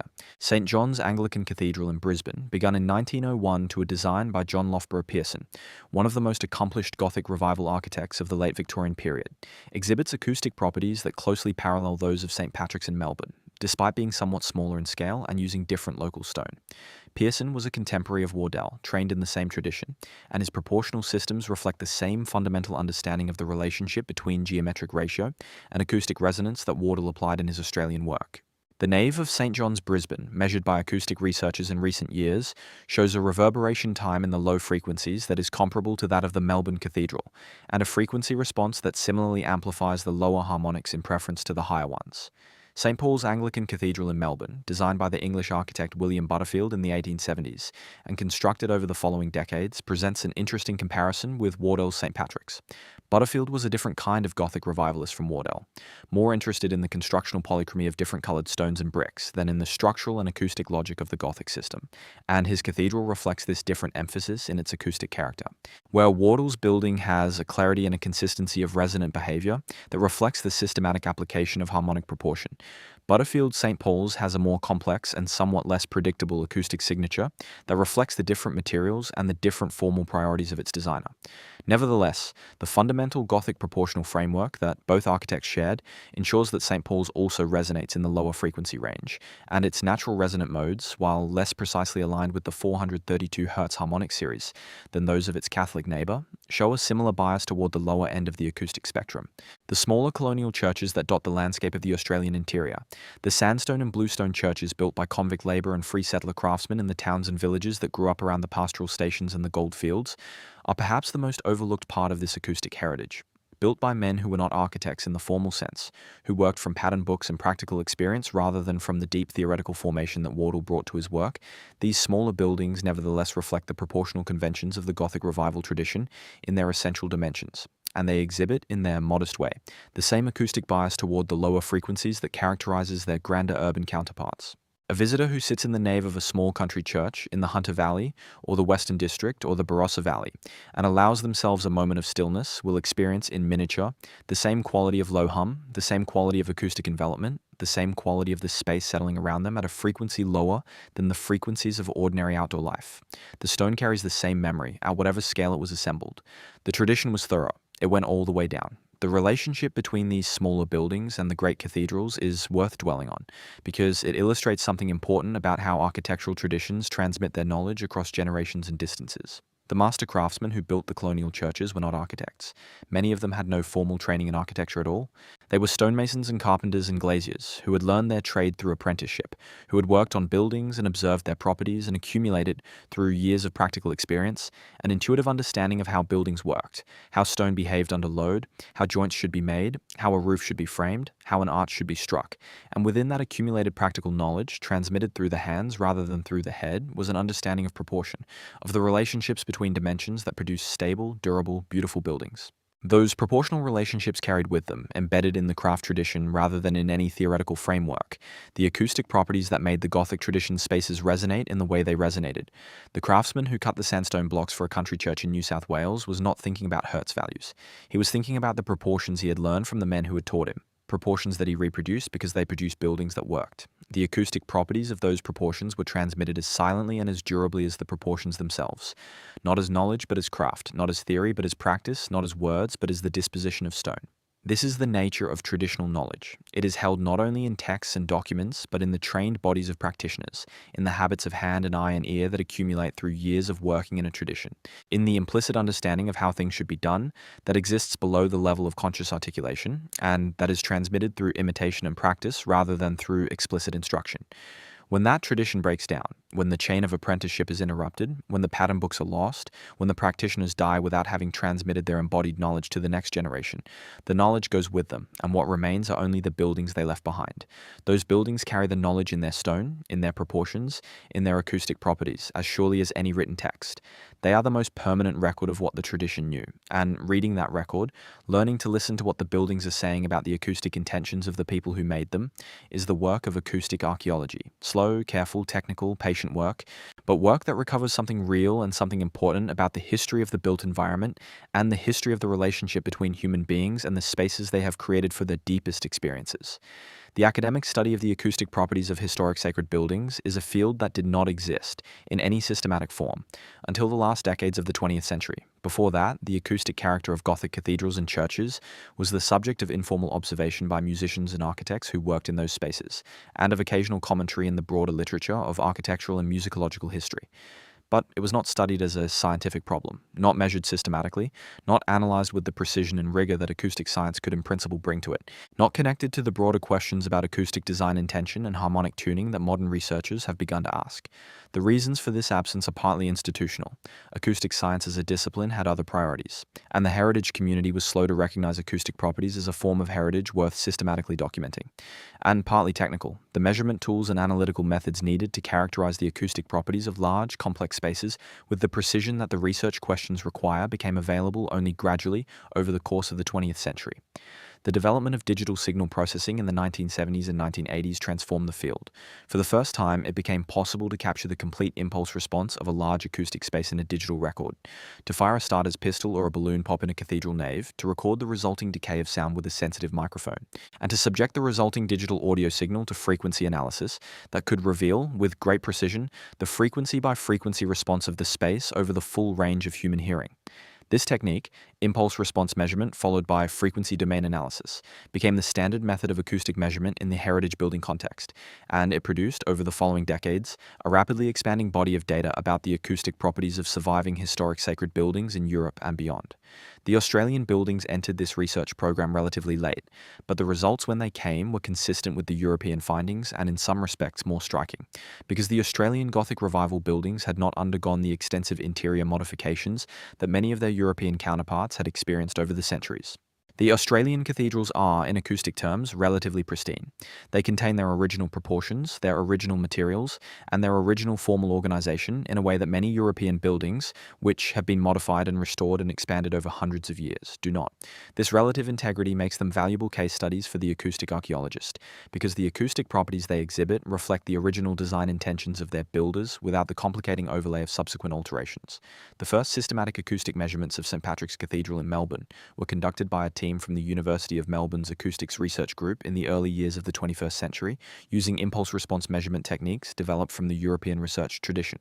The results were published in a series of papers in specialist acoustic journals that attracted little attention outside the field, but that established, for the first time, a precise quantitative record of the building's acoustic properties. The reverberation times, the frequency response curves, the spatial distribution of the acoustic field within the nave, all of these were documented with a precision that previous research had not achieved, and the documentation provided the foundation for the subsequent analysis that connected those properties to the question of historical pitch and harmonic tuning. The connection to 432 Hz emerged gradually, as researchers familiar with the acoustic measurement data began to compare it with the frequency spectra of music performed in various historical pitch standards. The comparison was not straightforward. The relationship between the building's natural resonant modes and the harmonic series of a musical scale tuned to a specific pitch is mathematically complex, and the analysis required a combination of acoustic expertise and musicological knowledge that most individual researchers did not possess. It was collaborative work, involving acousticians, musicologists, organ historians, and practitioners with deep experience of the buildings, and it proceeded over a number of years before the results were clear enough to support the conclusions that were eventually published. What those conclusions said, stated as precisely as the current evidence supports, is this: the natural resonant properties of both St Mary's Cathedral in Sydney and St Patrick's Cathedral in Melbourne are consistent with, and more consistent with than with any alternative. The acoustic properties expected of buildings designed for music performed in a tuning system centered on A in the range of 430 to 435 Hz. The alignment between the building's natural resonant frequencies and the harmonic series of music in the historical pitch range is measurably greater than the alignment with the harmonic series of music in the modern 440 Hz standard. The magnitude of the difference is small but statistically significant, and it is consistent across the full range of measurement positions within both buildings. The conclusion is not that the buildings are tuned to exactly 432 Hz. The precision of the measurement and the specificity of the claim are not compatible with that degree of exactitude. The conclusion is that the building's acoustic properties best match a tuning system in the historical range that encompasses 432 Hz, and that the modern standard tuning creates a measurably greater degree of harmonic misalignment with those properties. These findings have been received with a mixture of interest and skepticism in the relevant academic communities, as such findings generally are. The acoustic measurements themselves are not contested. They are solid experimental data, reproducible and consistent. The interpretation of those measurements as evidence of intentional acoustic design for a specific historical pitch standard is more contested because it requires the acceptance of a claim about historical intention that the documentary record does not explicitly support. The records that survive from the construction of both cathedrals do not include explicit statements by their architects about acoustic tuning or historical pitch standards. The proportional systems that Waddell used are documented in his drawings, but the acoustic analysis of those proportional systems is a modern addition to the historical record rather than something that the historical actors themselves described. The interpretation thus requires a degree of inference, a reading of the acoustic evidence of the buildings in the light of what is known about the Gothic revival tradition and its relationship to earlier sacred building practice, that not all academic reviewers are prepared to accept as established fact. The honest position, given the current state of the evidence, is that the acoustic properties of both cathedrals are consistent with intentional design for a lower historical pitch, that the tradition from which both buildings derive their design principles is one that consistently produced spaces with these acoustic properties, and that the alignment of those properties with a tuning system centered on approximately 432 Hz is a measurable acoustic reality rather than a speculative claim. Whether that reality was consciously intended by the architects, or whether it is the unavoidable acoustic consequence of proportional systems whose primary justification was structural and aesthetic, is a question that the current evidence does not allow to be resolved with certainty. What the evidence does allow, and this is perhaps the more important finding, is the recognition that these buildings are not acoustically neutral containers, but acoustically specific instruments, shaped by the tradition of their building to resonate in a particular frequency range, and that this resonance is a form of architectural heritage as significant and as worthy of documentation and understanding as any other dimension of the building's historical value. There is a quality of time inside a cathedral that is different from the quality of time outside it, and this difference is not merely psychological, not merely the result of the dim light and the incense and the symbolic associations that the building's history and its architectural program invoke in a visitor who enters it with any cultural awareness of what it is for. It is, in part, a physiological difference. The acoustic environment of the cathedral actively alters the state of the nervous system of the person who inhabits it, in ways that affect time perception as directly and as measurably as they affect mood and arousal and the subjective quality of experience. The mechanism is brainwave entrainment. The human brain's electrical activity, as measured by electroencephalography, oscillates at frequencies that vary with the state of the individual. Higher frequencies in states of alert attention, lower frequencies in states of relaxation and sleep. The transition from the waking beta state, characterized by frequencies in the range of 13 to 30 Hz, to the alpha state, characterized by frequencies in the range of 8 to 13 Hz, is associated with a characteristic change in time perception. In the alpha state, time feels slower. Subjective minutes expand. The sense of urgency that accompanies the beta state, the feeling that time is always slightly insufficient, that there is always more to do than there is time to do it, dissolves into a more spacious quality of presence in which time seems available rather than scarce. This is the quality of experience that meditators describe when they report that a long sitting feels brief, that contemplatives describe when they speak of the suspension of ordinary temporal awareness in prayer, and that ordinary people describe when they reflect on experiences of profound absorption in music, in nature, in deep conversation, in which hours pass without their being noticed. The acoustic environment of a Gothic cathedral, with its long reverberation times and its bias toward the lower frequency range, consistently promotes this transition from the beta to the alpha state in people who inhabit it for extended periods. The physiological research on this effect is not extensive, but what exists is consistent. Subjects exposed to reverberant, low-frequency acoustic environments show reliable increases in alpha wave activity relative to their baseline, and those increases are accompanied by the subjective reports of slowed time perception and increased spaciousness of awareness that the research predicts. The cathedral, in this sense, is a machine for making time feel different. Not faster, not slower in any distressing sense, but more available, more spacious, more generous in its offering of the present moment as a place where it is possible to simply be, without the urgency and the incompleteness that characterize ordinary waking consciousness. The experience of falling asleep in a cathedral is not an unusual one. Churches and cathedrals have always attracted people who sit in them and lose consciousness, not because the architecture is boring. No one who looks carefully at the stained glass and the carved stone of a great Gothic interior could accuse it of that, but because the acoustic environment of the space actively promotes the transition from wakefulness to sleep. The journey from the alpha state, which the cathedral induces relatively quickly in most visitors who sit in stillness for any length of time, to the theta state that precedes sleep, to the slow waves of actual sleep, is a journey that the acoustic character of the building facilitates rather than impedes. The long reverberation times that would make it difficult to hold a conversation in the nave, there is too much overlap between successive sounds for speech to be intelligible at the distances involved, create exactly the right conditions for the kind of unfocused, non-directed awareness that gives way naturally to drowsiness. The sound does not demand a response. It does not require the brain to process information, to distinguish meaningful signals from background noise, to maintain the alert vigilance that is the default mode of the waking brain in most ordinary environments. It simply envelops, sustains, and gradually releases the brain from the effort of vigilance into the softer, more receptive state of early sleep. The tradition of sleeping in sacred spaces is ancient and cross-cultural. In the ancient world, the practice of incubation, sleeping in a temple or sacred precinct in the hope of receiving a healing dream or a divine communication, was practiced in cultures from ancient Egypt to classical Greece to the early Christian period.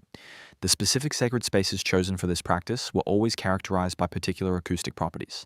They were spaces with extended reverberation, with lower frequency resonance, with the quality of acoustic envelopment that the modern cathedral also possesses. The healers and priests who managed these sacred sleep spaces understood, in whatever terms their traditions provided, that the acoustic character of the space was part of its therapeutic function, that the right kind of sound environment was necessary to induce the quality of sleep in which healing dreams were most likely to occur. The Gothic Cathedral, heir to a tradition of sacred building that stretches back through the Christian period to the pre-Christian sacred spaces of the Mediterranean world, preserved this acoustic tradition without always consciously identifying it as such. The cathedral is a healing space partly because its acoustic environment promotes the physiological states, alpha, theta, and delta brainwave activity, that are associated not only with relaxation and meditation, but with the kind of deep restorative sleep in which the nervous system repairs itself and the immune system does its most effective work.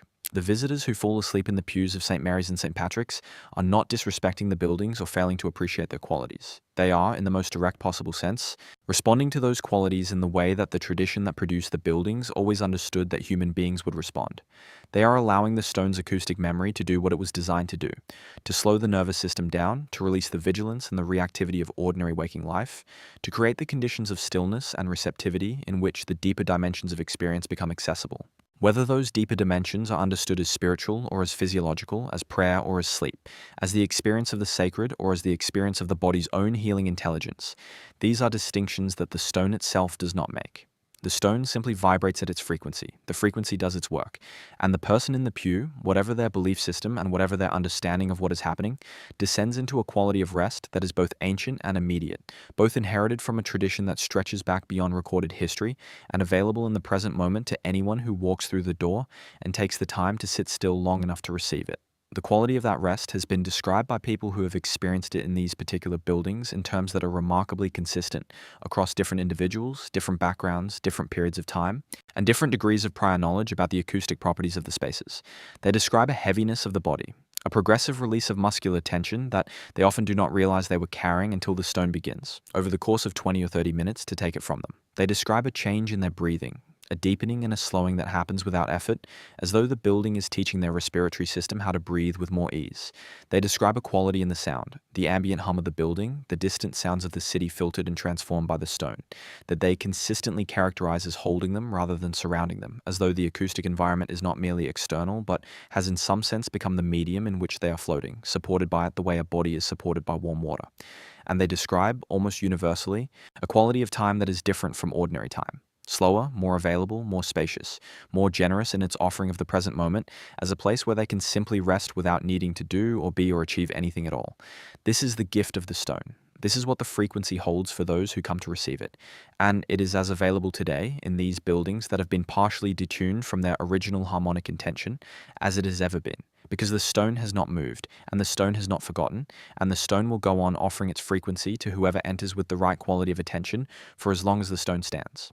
There is one more dimension of this story that deserves attention before we allow it to settle into the silence that is its natural conclusion, and that is the dimension of community. The human dimension, the dimension of the people who have gathered in these buildings across generations and who have carried the experience of those buildings in their bodies and their memories and their understanding of what the sacred feels like.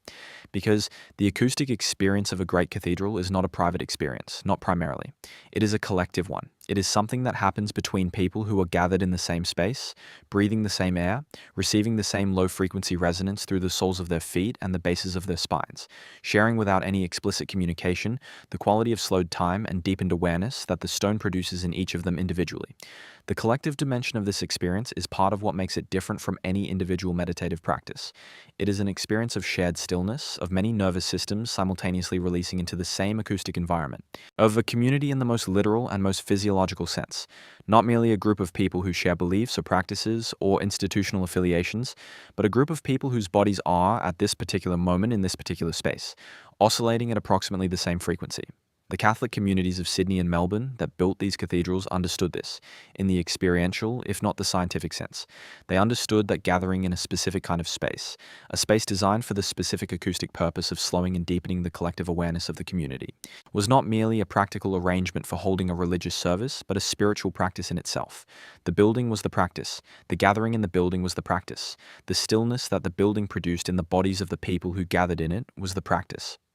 And the music that filled the building, the plainchant and the polyphony and the organ music, and the congregational singing that had always been the primary acoustic content of the Catholic liturgy, was the articulation of that practice in sound, the explicit expression in the language of music of the frequency that the stone was implicitly sustaining in its continuous, silent resonance. When the music and the stone were in harmonic alignment, when the instruments were tuned to the same frequency range at which the building naturally resonated, the practice was complete.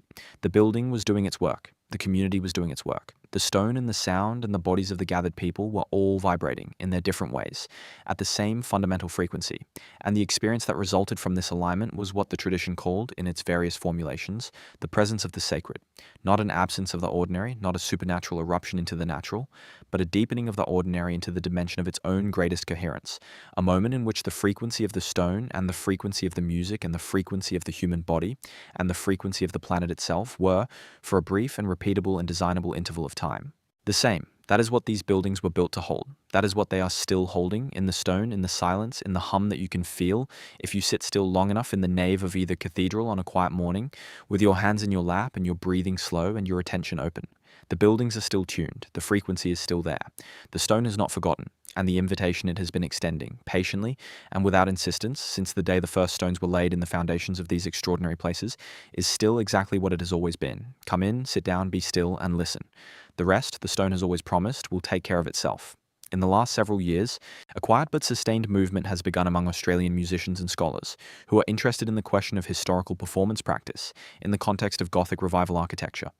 The movement draws its inspiration partly from the European early music revival, the decades-long project of recovering the performance practices of Baroque and Renaissance music that has transformed concert life in Europe and North America, and that has produced some of the most extraordinary recorded performances of the Western sacred repertoire, and partly from the specifically Australian question of what these buildings were built to hold and what it would sound like to fill them with music that matched their acoustic character rather than working slightly against it. The experiments that have resulted from this interest are not numerous, and they have not been widely publicized, but they have been consistent in their findings and striking in their acoustic results. Several small vocal ensembles in Sydney and Melbourne have, in recent years, performed concerts in both cathedrals using historical pitch standards, tuning their voices and their accompanying instruments to A in the range of 430 to 435 Hz, rather than the modern 440. And the reports of those who participated in and attended these concerts are remarkably consistent.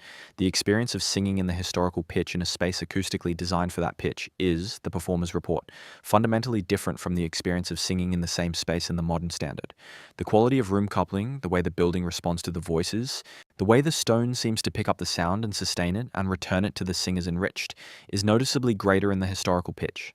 The singers describe a feeling of the building singing with them, rather than merely echoing them. The audience members describe a quality of warmth and depth in the sound that they had not experienced in the same buildings with the same ensembles performing in the modern standard. These reports cannot be verified against controlled conditions. The variables involved in a live performance are too many and too complex for anything resembling a rigorous experimental comparison, but their consistency across many different observers and many different musical contexts gives them a weight that is difficult to dismiss as simple expectation effects.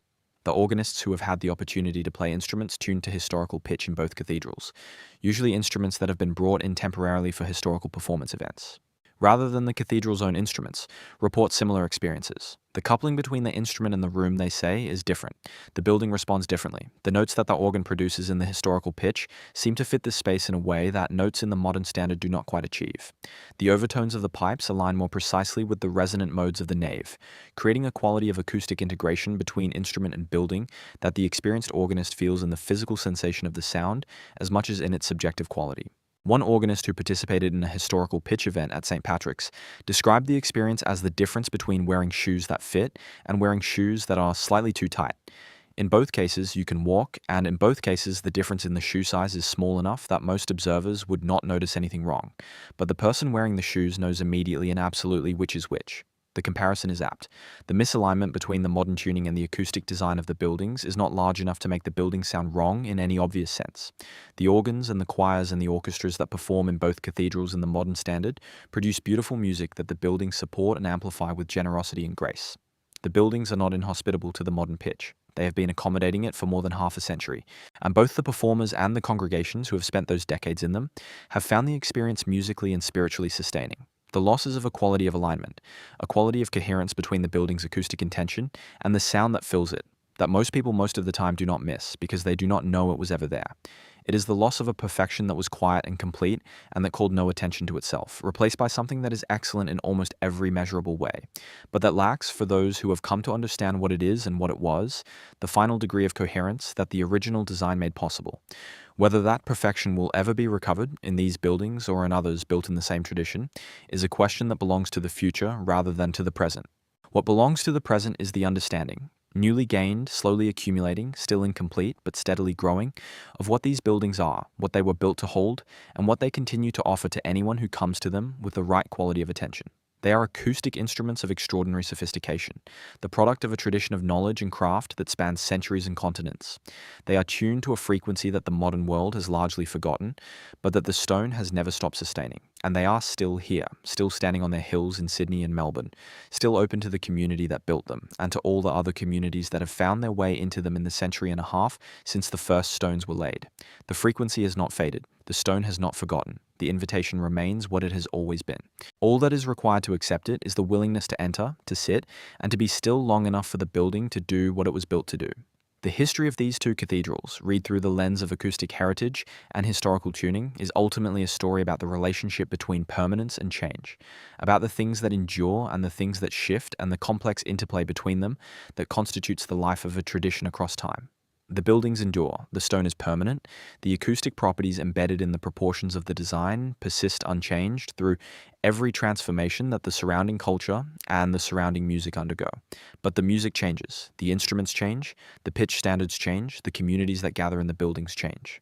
And the tradition that once held all of these things in coherent relationship, the tradition that built the spaces for a specific frequency and filled them with instruments tuned to that frequency and gathered communities to sing and pray in the resulting acoustic environment, has fragmented and diversified and in.